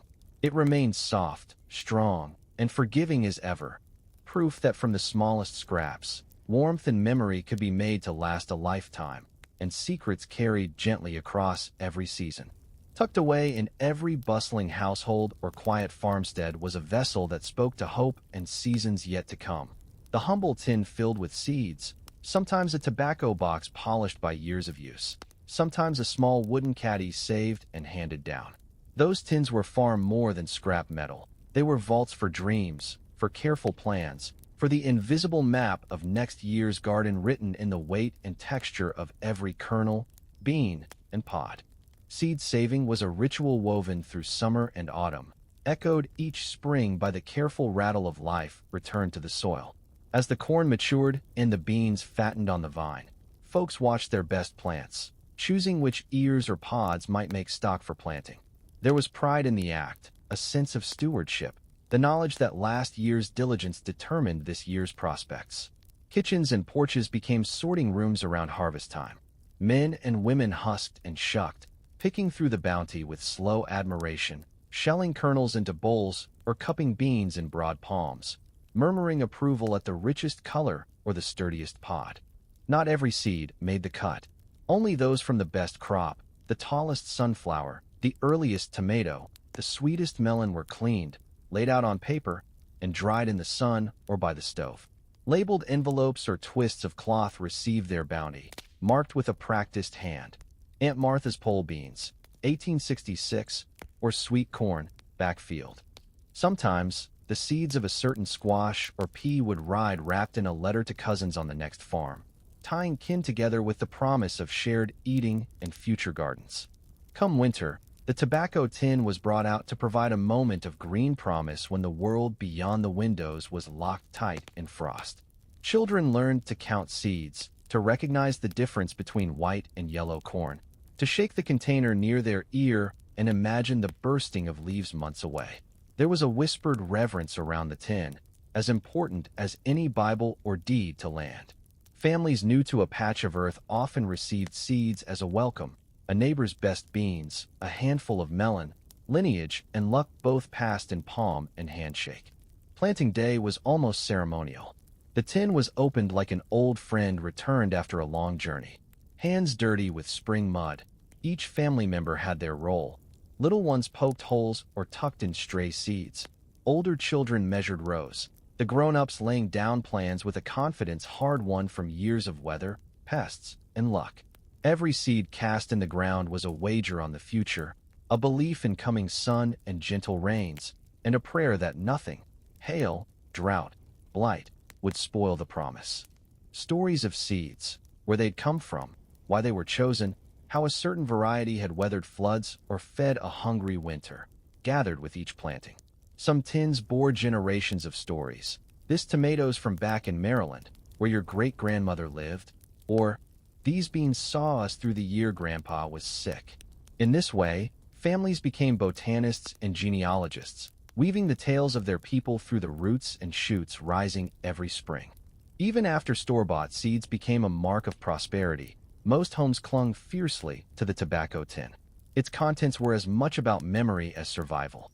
After every meal of cornbread, every summer night eating sweet peas from the basket, the seed tin was proof that the simplest things, a gesture, a pinch, a handful, could tie a family to its land and to itself, nourishing body and kin alike. And so, across cold winters and hopeful springs, the tobacco tin was passed from elder to youngest, carrying the weight and hope of harvests yet to come. Those seeds were more than food. They were legacy, faith, and a quiet, ever-renewed vow that for as long as their line endured, life would rise again from the patient earth. Among the many quiet customs kept in homes scattered along rough country roads was the habit of lighting a lamp in the window overnight, a ritual most often practiced by widows but carried forward by families across generations. The lamp itself might have been little, a squat glass vessel streaked with soot, a metal base dulled from years of service, a wick trimmed with care against wastefulness, and oil poured slowly, each drop echoing old lessons of frugality and hope. Its placement on the sill was deliberate, best seen from the lane or field edge, a signal to anyone passing by through the darkness that inside there was warmth, rest, and a spirit of welcome. This nightly act began in practicality.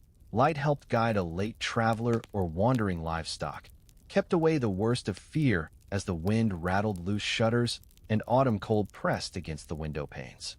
Yet for widows, especially those who'd lost husbands to war, accident, or disease, the lamp became a prayer voiced in flame, a beacon for absent ones and a quiet answer to loneliness.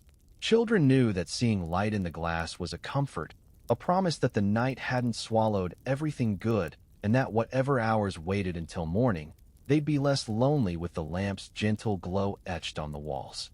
Neighbors learned to rely on the widow's lamp. If help was needed, a child sick or a cow gone astray, you'd find the way by the brightness and know that knocking, or simply sitting in the warmth of the parlor, was allowed, even expected. Sometimes, the lamp flickered behind a curtain, meaning sorrow or trouble sat close. Other times, its shine was left out, almost defiant, daring worry or bad news to pass it by. For some, lighting the lamp was an act of memory, recalling voices lost, anniversaries marked, or celebrations muted by absence. Visitors from town or kin come for harvest always recalled the lamp. It stood on the sill as a photograph might stand on a mantel, bright with meaning, sometimes cleaned and refilled by hands other than the widow's so she'd know her habit was cherished. Grown sons, returning after long seasons away, often recounted how the lamp's light was the first sign of home, seen through branches, rain, or new snow. Daughters, newly married or come back for births and burials, sometimes started lamps of their own, teaching the next generation the subtle language of illumination. When storms swept through, hard and unkind, the widow's lamp was both practical and symbolic. It kept the family calm when thunder rolled or wind snapped the lines and made travel impossible, the flickering serving as encouragement that houses and hearts held firm. On holidays, the lamp was polished extra bright, and neighbors in need of a quick meal or an extra blanket knew to call after seeing it burning beyond the usual hour. Stories gathered around the lamp as they did around quilts and seed tins. Tales of times when the flame refused to die out despite running low, of nights when its luminosity outshone the moon, of mornings when its exhausted glow was met with gratitude. Over years, lighting the lamp became less about loss and more about continuity, proof that some gestures, repeated across dark hours and darker news, would form the through lines of family history. Even as electricity made its way into rural homes, some widows and careful old souls kept their lamps, lighting them as a quiet act of resistance to forgetting, or simply as a comfort rooted deeper than progress itself. The lamp in the window remains a symbol, an unassuming guide home, a testament to love that endures, and a marker of shared life. Through every season, from frost to thunder, the widow's lamp glows with patience and with promise, carrying the dreams and warmth of a home forward into each uncertain night. Summer had its own quiet rituals, none more cherished or familiar than the task of picking blackberries that wound wild and sweet along the bent old fence lines. Early in the season, families would take wide baskets and battered pails and wander toward the edges of pastures and cornfields where the brambles grew.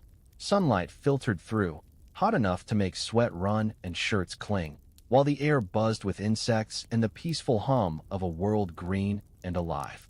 The fence, with its posts long weathered by wind and ice, served as a natural trellis, the canes spilling thick with glossy fruit, their thorns a reminder that good things weren't always meant to come easy.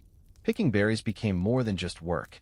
It was a chance for fathers to teach the best way to reach among the thorns without getting scratched, for mothers to remind children not to eat too many along the way, though almost every child returned home with lips and fingers stained purple. There were small competitions. Who could fill a pail the fastest? Who could find the fattest, darkest berry clustered out of sight?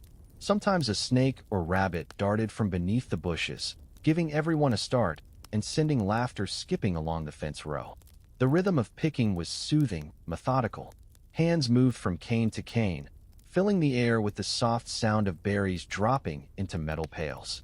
Conversation floated easily, snatches of songs, the low murmur of grown-ups trading news, children's chatter about the coming Sunday pie, or the best hiding places for a snack.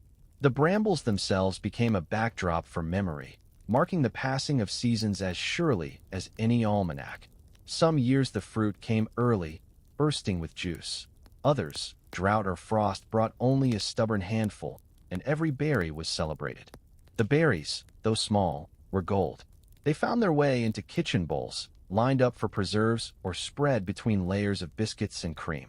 The sweet scent of boiling fruit filled houses long into the night, and a lucky child might be given a spoon to stir or a lick from the jam pot. Learning that patience, just like with berry picking, was always rewarded. Jars were sealed and set away, destined for winter shelves, the taste of summer saved for colder months when memory needed reviving. Every family had their stories. The time a sudden storm sent everyone running, baskets spilling but spirits undampened. The old joke about the neighbor's cow that learned to nibble berries from the low canes. The afternoon when someone found a robin's nest hidden deep among the leaves. Some years, extra berries were traded for eggs or flour, sent to neighbors as tokens of friendship, taken to church for the picnic table, or packed into pies for widows or new mothers. Picking berries at the fence line blurred each generation into the next. Grandparents remembered their own barefoot summers. Parents planned for next year's patch. Children darted and ducked, dreaming of full bowls and running wild. The berry stains on hands and the sunburns on necks became small proofs of diligence and pleasure, remnants of days spent working close to the earth's bounty. The fence line stood as a witness, its posts leaning and rails spun with wild roses and grass. But each summer as the berries ripened, it became the heart of shared labor, mingling sweetness and ache, effort and reward. Even now, the memory of that sun, the patience of reaching just past the last thorn, and the taste of a berry still warm from the bush feels as fresh as any old story told on a porch in the still heat of summer. And so the picking at the fence line endures, humble and unchanged, binding families to place and to each other. A ritual that makes the years turning sweeter and every season's return just a little more hopeful. When the sun stood high and the days dragged their heat through fields and towns, you'd find straw hats on almost every head, woven from last winter's leftover stalks, shaped and patched season after season, sometimes gifted from a neighbor or set on a hook with care against sudden storms. Straw hats weren't just for fashion or shade. They marked an understanding between people and the land, a quiet wisdom about living out each day beneath a sky that could punish or bless depending on its turn. Grandparents taught the art of weaving, fingers nimble from years, showing younger ones how to pull tight against the crown, tie sturdy knots along the brim, and line the sweatband with clean linen to make the hat last. But the hats weren't everything. Summer brought other challenges: sunburn, bee stings, aches from endless hoeing and lifting. This is where the old remedies claimed their hold, passed down in kitchen talk and handed quietly from palm to palm. Vinegar for a scorch, mud for a sting, cool leaves or a bit of lard for blisters, onion poultices, peppery liniments, and home brews for coughs or colds. Most ingredients grew in the kitchen garden or clung wild along the edges of corn and wheat. Medicine was as much ritual as science. The careful wrapping of a sprained wrist, the slow boiling of roots for tea, the tender way a child was made to lie still until fever passed. Families traded tips on ailments as often as seeds. If one home found relief for a running nose or a stubborn rash, word traveled quickly to the next. Sometimes, remedies were written down in old ledgers, dated and revised year after year, with the best suggestions starred or underlined for future reference. Not every cure worked, but the hope was always there. A belief in the land's power to heal and a reliance on memory and experiment to guide each trial. Straw hats and old remedies went hand in hand through the hardest days. Working in the fields with a brim low, pausing for a sip of dandelion root tea or a rub of camphor, people found small comfort beneath blazing sun and the slow churn of chores. Hats swapped between friends, remedies shared at family gatherings, each softening the load, making a hard day bearable or a long one just a little safer. Children carried the lessons on, eager to weave their own hat or mix up a batch of summer tonic. The wisdom in those acts wasn't lost, and each story about why a certain herb worked, how a certain style of hat prevented heat stroke, or when best to mend a brim before the first August thunderstorm became part of family lore. Even as store-bought options and new fashions crept in, the basics held. A straw hat always better for fishing the pond, a scrap of comfrey root still the best against a scratch or scrape. When dusk fell and hats were hung up in the hallway, fields grown soft in twilight, families sat together reviewing the day's aches and cures. Old folks told about the summers when nothing but willow bark tea saved the crop, or how their first woven hat lasted 3 harvests. The remedies, offered in spoonfuls and poultices, were tokens of care, each one a promise that hardship could be faced with patience and purpose, that every sunburn and battered hand was a badge of survival, not just suffering. And through long years, as hats wore thin and new blends filled glass jars in the pantry, the role of straw hats and old remedies stayed strong, working together as symbols of resilience and the simple intelligence that arises when people live close to the land. They made the ordinary extraordinary and rendered every hot afternoon and minor misfortune a lesson in hope, tradition, and the sturdy comfort of shared knowledge. When the spring rains softened the old roads and fields, the country seemed to turn to mud in every direction. A mix of slick clay and deep puddles, a challenge for oxen and wagons, but a certainty for anyone traveling between towns. The traveler, whether a peddler, postman, preacher, or kin returning after months away, always announced their coming by the sound of steady footsteps on the wet earth. Boots squelching, coat dripping, eyes bright with stories and the purpose of moving onward. For families settled in their own routines, a visitor was both disruption and delight, a fresh voice to break up the familiar rhythm of hours shaped by chores and obligation. Travelers brought more than news or wares. By the time they reached the farmhouse or crossed the last wooden bridge into town, they came wrapped in the scent of distant fields and taverns, carrying mud and a sense of adventure on every garment. Porches became platforms for greeting, with small crowds gathered, eager to see if the guest came bearing letters, new seeds, a book traded from another county, or just a mouthful of tales made richer by the miles. The pace of conversation quickened as shoes and boots were cleaned, cloaks shed beside the warm stove, and cups of tea produced with the speed reserved for the most honored guest. Most travelers were skilled in storytelling, seasoning each bit of news with humor or caution, crafting clear pictures of strange towns, rivers running high, markets bustling, or disasters averted. Children clustered close, pulling at sleeves, straining to catch the latest gossip, the retelling of an accident on the road, or maybe a glimpse of how another family managed the troubles or joys of everyday life. The grown-ups traded useful talk, prices for crops, changes in distant law, advice on repairs or planting, or even sly warnings about local disputes and who was to be trusted or avoided that season. The mud itself was a kind of filter. Only the determined or desperate pressed on through the worst, those driven by business, by heartbreak, by the need to return home and make amends. The muddy roads took their toll, slowing every journey, wearing patience thin, making arrivals sweeter and departures more poignant. Broken wheels mended at the roadside were the stuff of legend, and wagons stuck for a day or two gave neighbors time to host their guests with feasts and stories.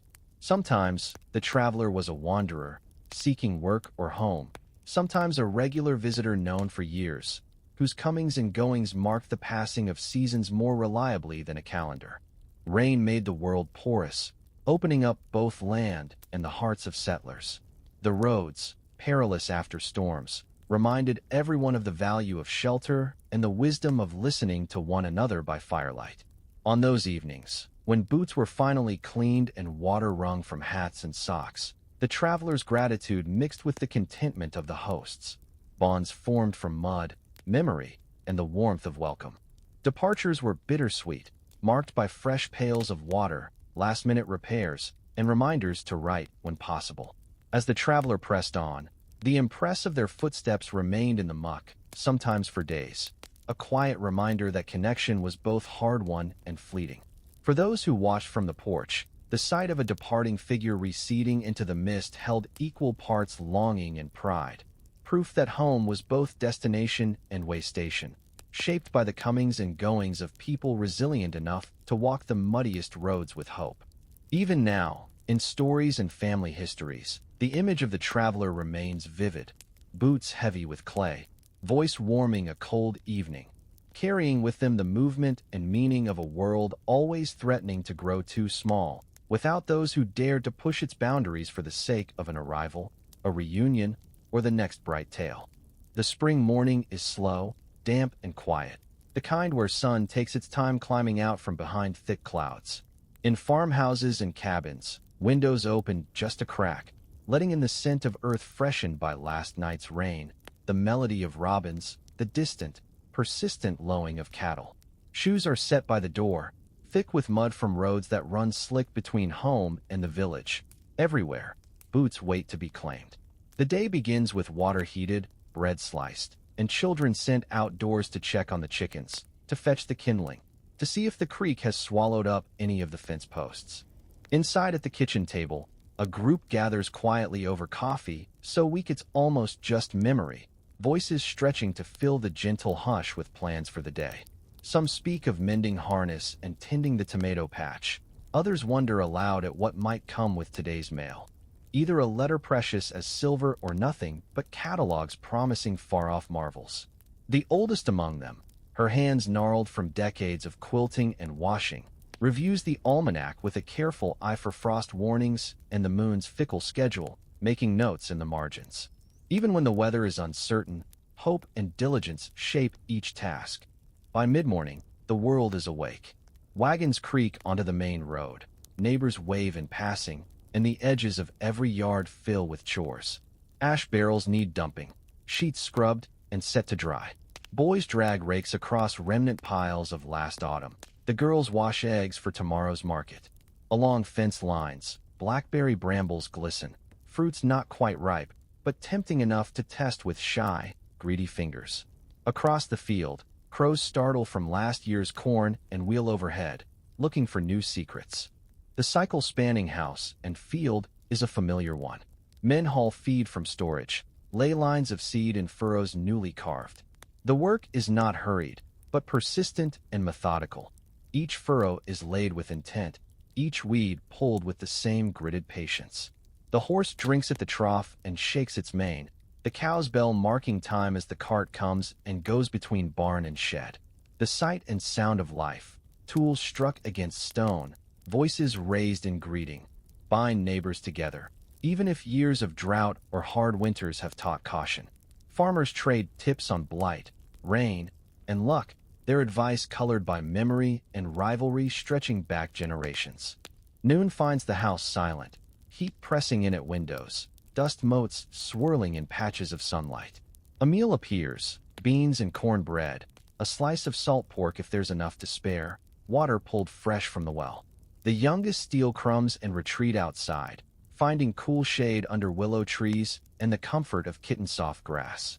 On most days, the tree itself is a gathering place. Children playing games learned from parents, older ones whispering secrets or plotting adventures, the world stretching comfortably beyond the limits of chores and fences. Afternoon brings its own unique weight. With bread baked and laundry flapping on the line, women gather for sewing circles. With bonnets askew and hands folded around narrow spools of thread, they trade news, recipes, and quiet encouragement. Stories drift beneath their laughter. Old rivalries, marriages marked by hard winters, the shock of war and its lingering sorrows. On certain days, a traveling peddler may arrive, his cart rattling with tinware and ribbons, setting up for business beneath the elder tree. Children swarm about, hopeful for trinkets and tales, eyes wide at each new wonder. Even as the peddler disappears down the road, in search of the next sale, the next patch of listening room, the group is left richer, bound more tightly by the exchange. Elsewhere, near the creek's bend, teenagers test their luck with fishing poles, lines tossed into clear cold water alive with darting shadows. Catching a sunfish is worthy of a boast. The routine is as consistent as the current. Jokes, teasing, gentle arguments about who can tie the best knots, whose lure is most clever. The camaraderie is easy. Fishing is as much about talk as success. In the quiet between bites, one might recount a story heard from a passing traveler, pass along word of a town celebration, or hush completely, letting time drop like slow water from a willow's leaf. By the time school lets out, the road between the buildings and home is busy with a parade of dusty shoes and swing-bound satchels. The lesson of the day, fractions, handwriting, a stern lecture about the virtues of honesty, clings like last-minute sunshine before cloud. Packs are emptied at the porch, and voices ring as summations of the day's learning intermingle with protests and debates about how best to fill the hours until supper. The schoolhouse itself soon stands empty, the chalk dust yet to settle from the day's arithmetic, the echo of laughter clinging to its floorboards. Late afternoon brings behind it a wave of preparation and decision. Mothers check the larder, inventory potatoes and beans, count jars set aside for winter. Fathers return, the day's sweat lending gravity to each movement as tools are inspected, repaired, and laid aside for the next sunrise. There is a gentle, persistent rhythm to it. Repairs on broken fence posts, the steady churning of cream for tomorrow's meal, whispered prayers over sick livestock, and warnings passed about heat, foxes, and the possibility of early frost. On days when news arrives, an envelope pressed into a father's palm, a neighbor greeting with trembling hands, the mood changes. The letter, carefully opened at the head of the table, is read aloud, met with a hush deep enough to swallow the ticking clock on the wall. News may mark births, deaths, marriages, journeys begun. Each word seeps into the room, coloring the next set of hours with anticipation, hope, and often a thread of concern. Children peer over shoulders, memorizing the look of worry, the sound of joy, the lessons of patience as adults plot responses and decide what message should return with the next post. As twilight deepens, supper is laid out, plates and mugs gathered close, stories bubbling between bites. Bread is passed, laughter rings out, and the first stars seep through fading light at the window. The kitchen becomes a haven of noise and comfort, arguments resolved in the glow of oil lamps, small kindness passed across the table in the form of extra pie or a second helping of beans. The children are clean, the grown-ups weary, and the world outside softens, touched by blue shadow and the hush of bees gone to sleep in far-off hives. After supper, the routines turn toward rest. Children are washed, teeth scrubbed, hair brushed, and finally tucked beneath patchwork quilts. Lamps are trimmed low. In that brief interval before true night, the house is filled with harmonies, soft songs, recitations of scripture, whispered stories from grandparents who recall how things used to be, how other days held more hardship or more hope, depending on the rhythm of memory. If anxiety rides the edges of the household, a sick lamb, a failing crop, the prayers grow louder and more insistent. The sense of common purpose glows warm and durable against the winding darkness outside. There are occasional visits after dusk, welcomed on the porch with mugs of cider and quiet conversation. Neighbors trade updates, share news of births or deaths, offer advice on next season's planting or tales of distant kin returned home. The roads after dark carry a different energy, bricks and dirt, the slow, measured pace of horses, the glancing gleam of fireflies and lanterns carried by hand. The world seems larger and more mysterious, its promise threaded through every creak and hush and shared around the kitchen table. When holidays roll around, the entire community changes shape.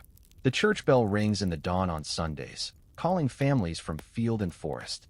Sunday best is laid out the night before, collars stiffened, boots scrubbed, each family moving with careful intent toward the whitewashed doors and the promise of comfort inside. Songs rise from simple pews, filling air thick with summer or the brittle chill of fall.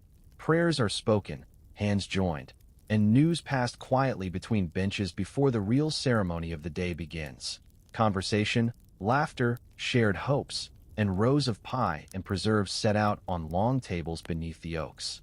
Summer is marked by the low hum of festivals, barn dances, circle games at the crossroads, music picked out on fiddles slapped with gusto.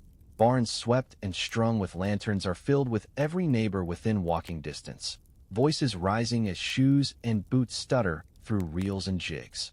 There is pride in the dance, not in the steps but the participation, the knowledge that hardship is softened by community, by the sweet sound of music and the closeness of every hand offered on the dance floor. And so the world circles into night, each episode tracing the memory of a household on a quiet, hopeful day. At bedtime, the embers of the hearth are banked and the promises of morning spoken.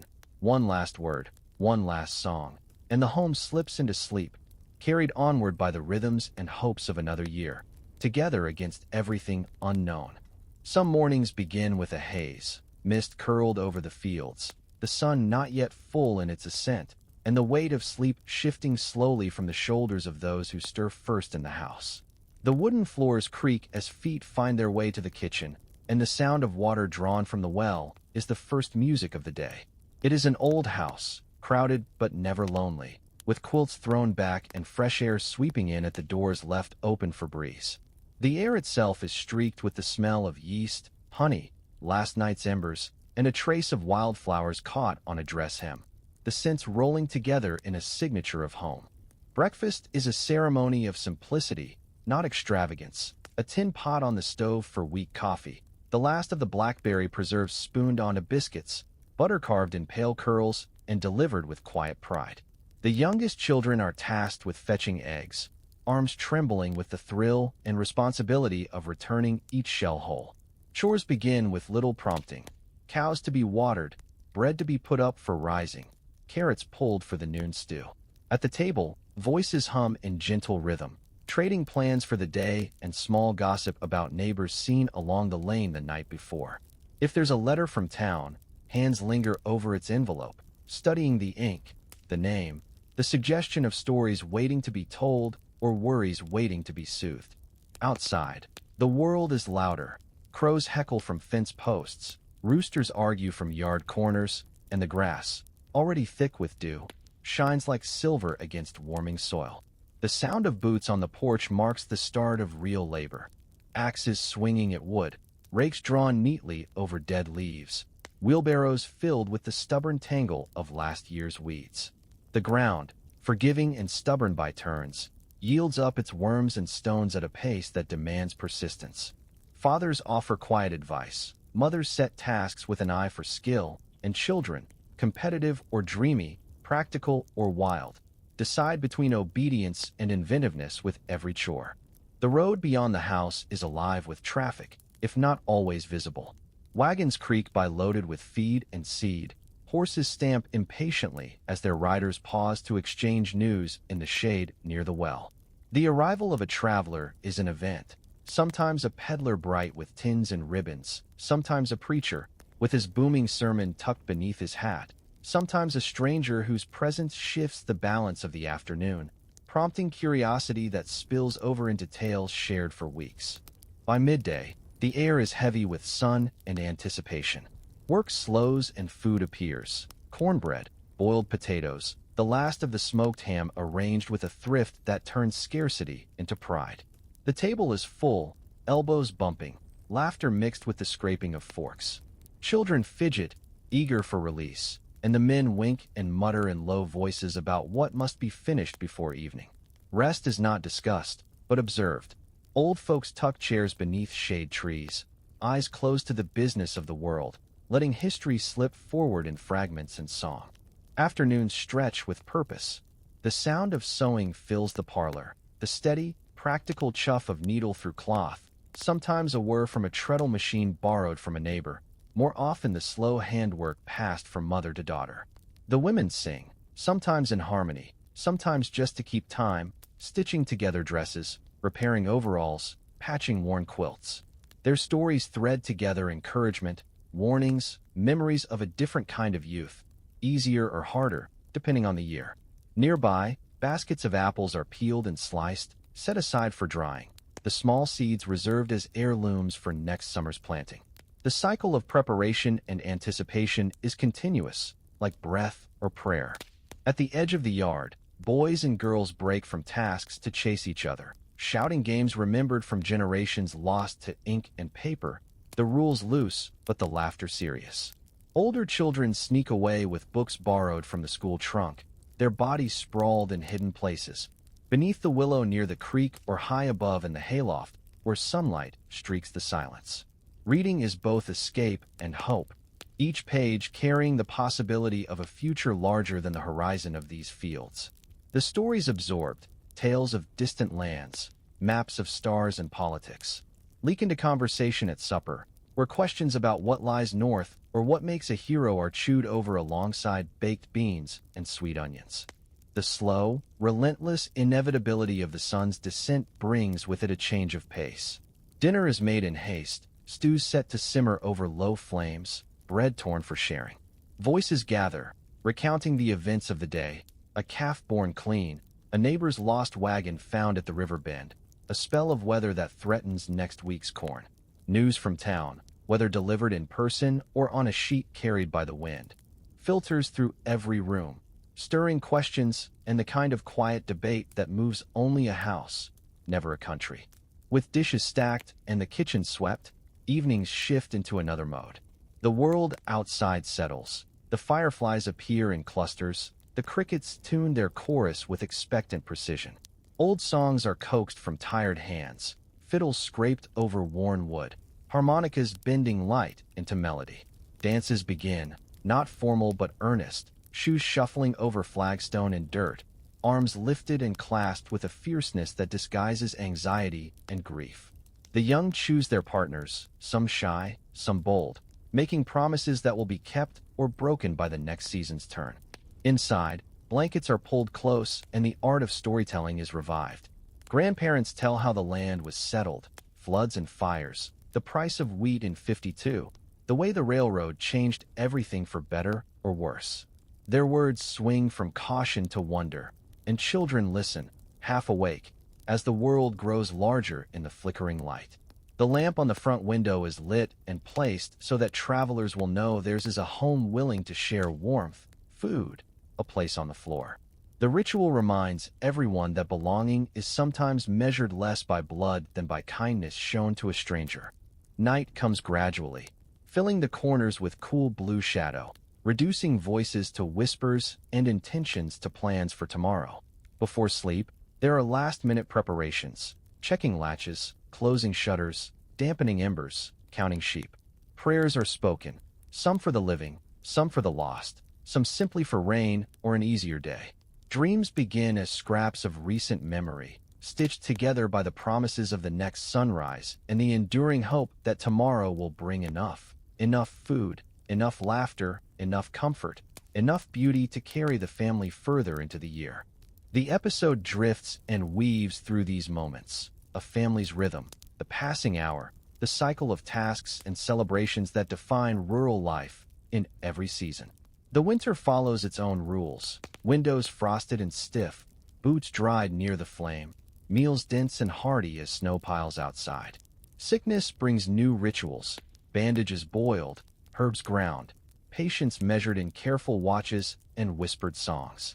The memory of hardship is softened by acts of care, neighbors appearing with baskets, children pressed into quieter tasks, the prayers of the youngest for quick healing. Storms shift everything. The wind howls against the eaves, rain batters at the roof, and the family gathers close, telling stories to distract from the terror outside. Lightning rods glint atop the house, a recent addition and a sign that progress need not be loud to matter. When the storm passes and the world is relit, the celebrations are genuine. The gratitude for safety, for walls that held, for crops still rooted, for each other. Come spring, the rituals begin anew. Heirloom seeds are counted from the tobacco tin, their history recounted with pride.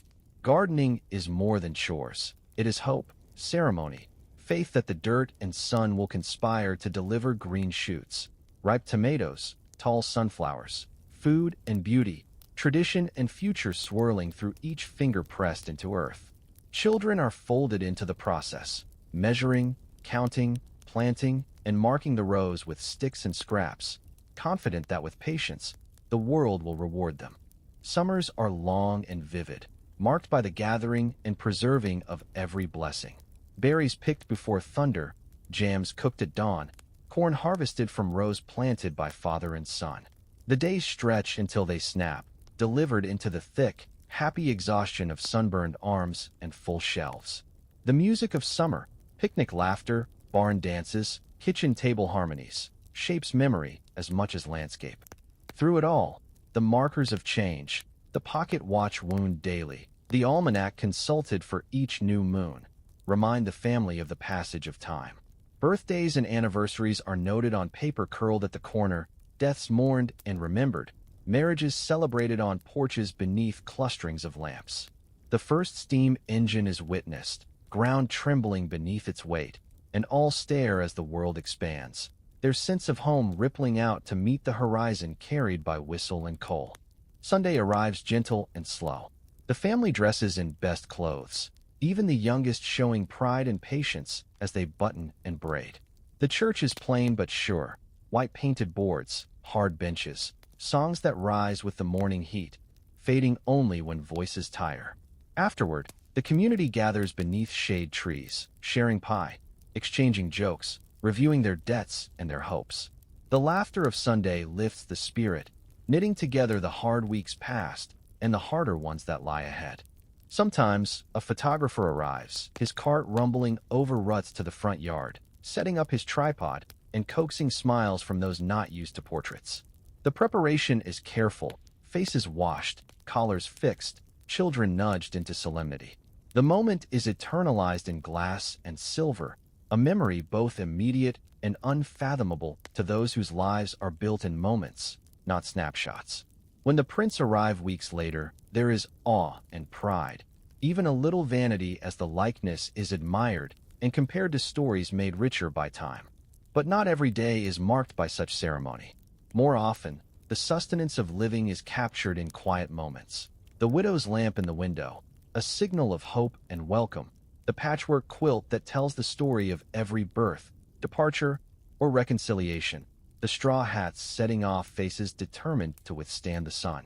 Remedies for aches and fevers are passed around quietly, wisdom distilled from bitter experience and enduring belief in the powers of root, bark, and prayer. When sickness comes, whether fever or grief, it is the community that answers. Neighbors with casseroles, friends with news, small hands with flowers picked from fence lines. Death is present, stern and familiar, but not without comfort. Funerals are gatherings of heavy silence and gentle conversation, a synthesis of memory and hope, of lineage and the unwillingness to forget. Moons wax and wane. Frost returns, and the rituals switch again. Apples pressed, seeds stored, blankets renewed. Repairs are made on every hinge and shutter, boots cleaned, and set to wait for spring. As night comes earlier, families sit longer by the fire, telling tales, not just of hardship, but of beauty found in everyday things, of resilience, laughter, and the persistent grace of a simple, shared life. The episode closes not with spectacle, but with the gentle certainty of continuity, the sense that for all the changes stitched through time, the center holds. There is always another sunrise, another visitor along the muddy road, another song at supper, another hand reaching for help or offering hope.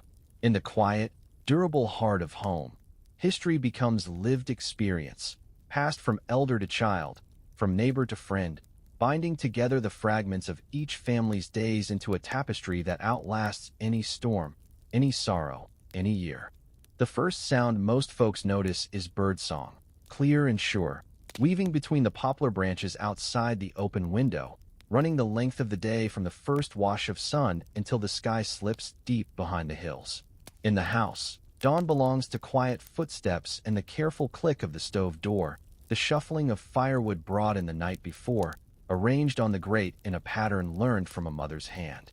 No one lifts their voice yet, but words hover, reminders about chores, a gentle caution to watch the creak, a laugh when little fingers sneak bread from the cooling rack before breakfast.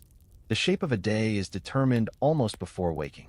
A father's sharp whistle calls children up, and everybody slides into their part as if cast in an old play. Older daughters kneading dough, sleeves rolled and hair tied. Youngest boy tasked to chase the roosters back from the porch, someone else pouring milk and counting eggs, scraping the last curls of cream from the top. Mothers take stock of what's left after a hard week, quietly considering how to stretch stews and plan for new guests, for by noon every day the kitchen is its own small post office. Neighbors dropping by to swap news, a cousin seeking advice, a friend bringing early peas, or just a story of how their own morning fared.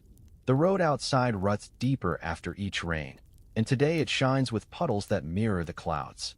From far off, the sound of a wagon draws near, its wheels thumping in the rhythm of urgency or contentment, depending entirely on who's traveling and why. Most often it's the peddler, his hat wide-brimmed, cart laden with pins, ribbons, bolts of calico, and new tools from the city. The children spill out first, as certain of a treat as the rising of the moon, their worlds swelling with possibility from the simple act of examining each spool and tin. The grown-ups haggle, barter, offer a jug of cider in trade for new buttons, and before he's 3 houses past, the story of the traveling cart is told a dozen ways.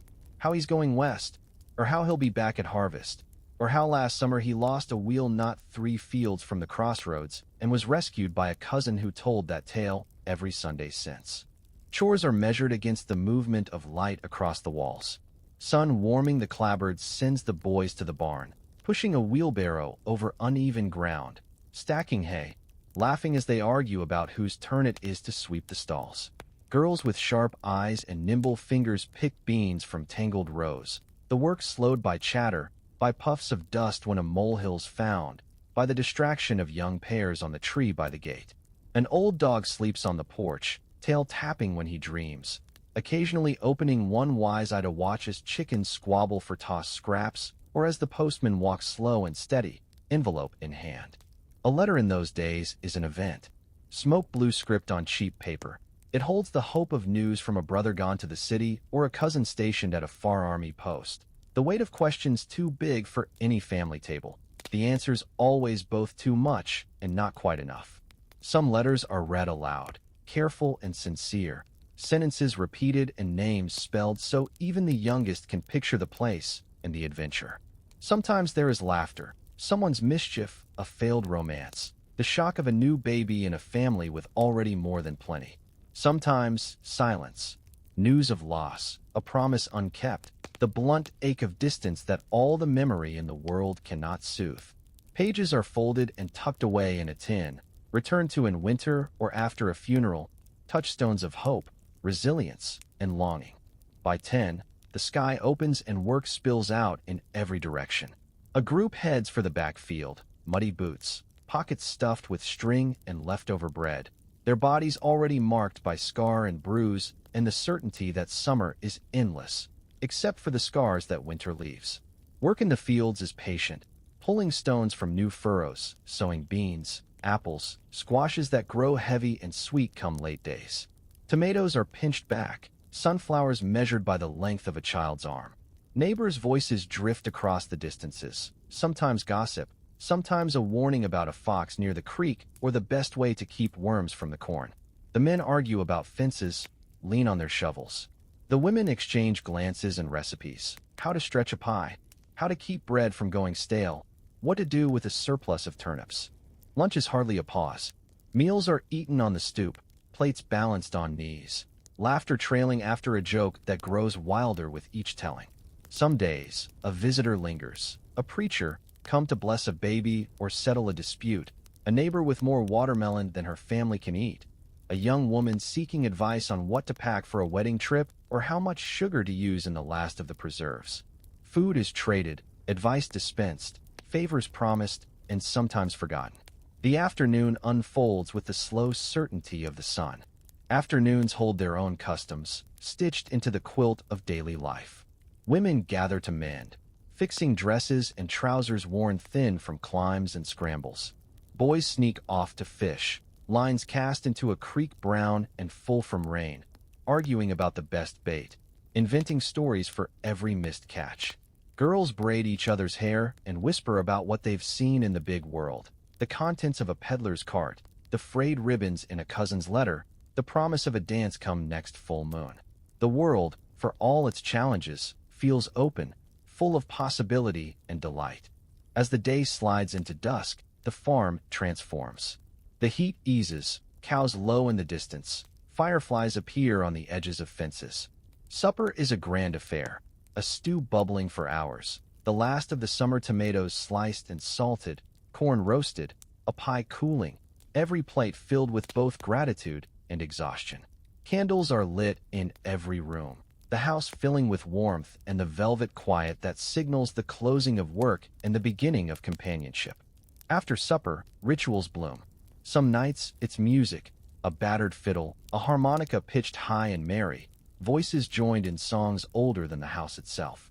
Children dance, shoes thumping on the floor, while elders clap in time and trade glances that speak of shared secrets and ancient endurance. Some nights are for stories, a tale spun by candlelight, the shadows on the walls moving with each gesture. The children gather close, leaning in to catch every word.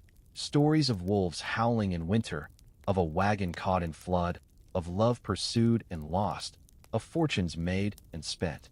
Neighbors visit in this hour, the bond of community as sure as any blood. There are worries shared, about crops, about distant news, about someone whose cough hasn't let up, about rumors of far-off trouble or the uncertain price of wheat. There are also little kindnesses, a loaf of bread delivered for those in mourning, a handful of flowers pressed into a neighbor's palm, a child sent home before the rain grows heavy. In summer, the porch fills with voices. In winter, the hearth's glow is the anchor around which all gather. Before bed, lamps are trimmed and windows checked, doors latched, prayers said. The rooms bloom with silence.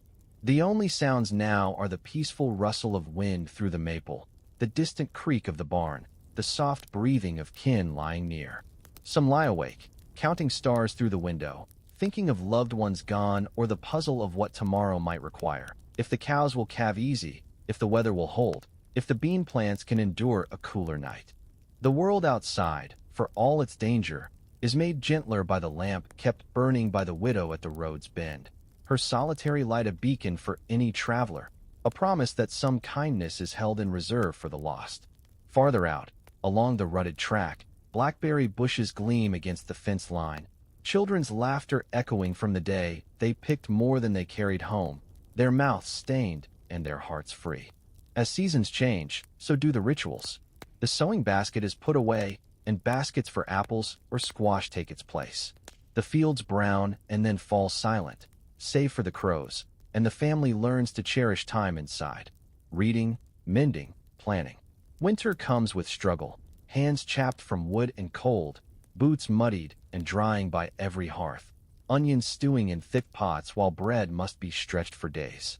Nights are spent by fire, the ancient wisdom of old remedies unwrapped, dandelion for fever, willow bark for pain, honey for throat. Grandmothers blend all knowledge, pour it into spoons and prayers and lullabies that soothe away the darkest hours. Work never truly ends. When storms batter the house, men lean ladders against battered roofs. Mothers count blankets and shift children away from drafty walls. Lanterns flicker, and every family waits for the crack of thunder, the way lightning will trace the lightning rod on the roof, the sign that progress of a kind, however humble and unglamorous, might be the difference between loss and endurance. Spring is rebirth, but never easy. The mud clings to boots, and the air is thick with the smell of thawing earth and past sorrow. Plans are hatched over black coffee, the division of land for planting, which cows might be sold, whether another mouth can be fed this year without too much hardship. Children collect eggs, faces bright with expectation at the return of green, while the men coax water from stubborn pumps, and the women plan for heavier laundry and thicker soups. Every year, something changes. A new road, a neighbor heading west, the telegraph wire strung above the fields, a silent, thrilling mystery that joins every family to the pulse of a restless nation. The first time a message arrives at the post office, the whole village listens, names spelled out, news received, the future rushing in on a series of dashes and dots, shortening the distance, changing everything. Social life is stitched into the patchwork of days. Church meetings, barn raisings, funerals that draw neighbors from miles around, weddings that linger for days, the taste of sweet cake and the pride in a new ribbon, the bright flare of hope that maybe this year will be the one when nothing is lost, when all sorrows are put aside, at least for a night. The photographer returns and makes a keepsake, the family clustering in their best, immortalized in glass, proud and awkward, laughing at the memory for years after. With each year, the children grow, first steps marked in dust, and then mud, and then the wild risk of the swing tied high to a branch. They learn to read by lamplight, hands on the almanac, pockets heavy with scraps of homework and marbles, dreams as wide as the prairie and the horizon. Parents guard these dreams, hiding worry behind competence, sharing with one another beneath stars and behind doors where no one else can hear. And then old age sets in, gentle or sudden. Voices grow quieter, tasks are done more slowly. Among the keepsakes are a pocket watch, stopped at the hour a beloved was lost, an almanac annotated with years of frost and blossom, a tattered quilt with squares so faded only the original stitcher remembers which fabric belonged to which dress, which apron, which child. Time, in the end, is measured not by clocks, but by the cycle of the land and the persistence of memory. Births, harvests, the slow repair of pain, the flicker of laughter that returns in unexpected moments. There are feasts and lean days, feast days and lean moments. There are dances that never end as long as someone's willing to hum a tune. Work that never finishes, even as each generation takes up the same tools and invents new ways to endure.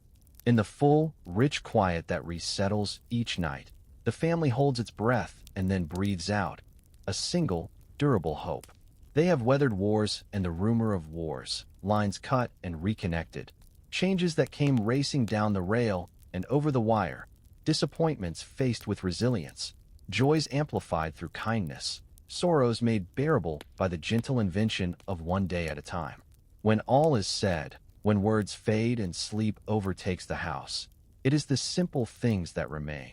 The steady tick of the watch by the window, the hum of the lantern wick, the scratch of the dog by the bedroom door, and the patient whisper of the earth, promising, always, another day.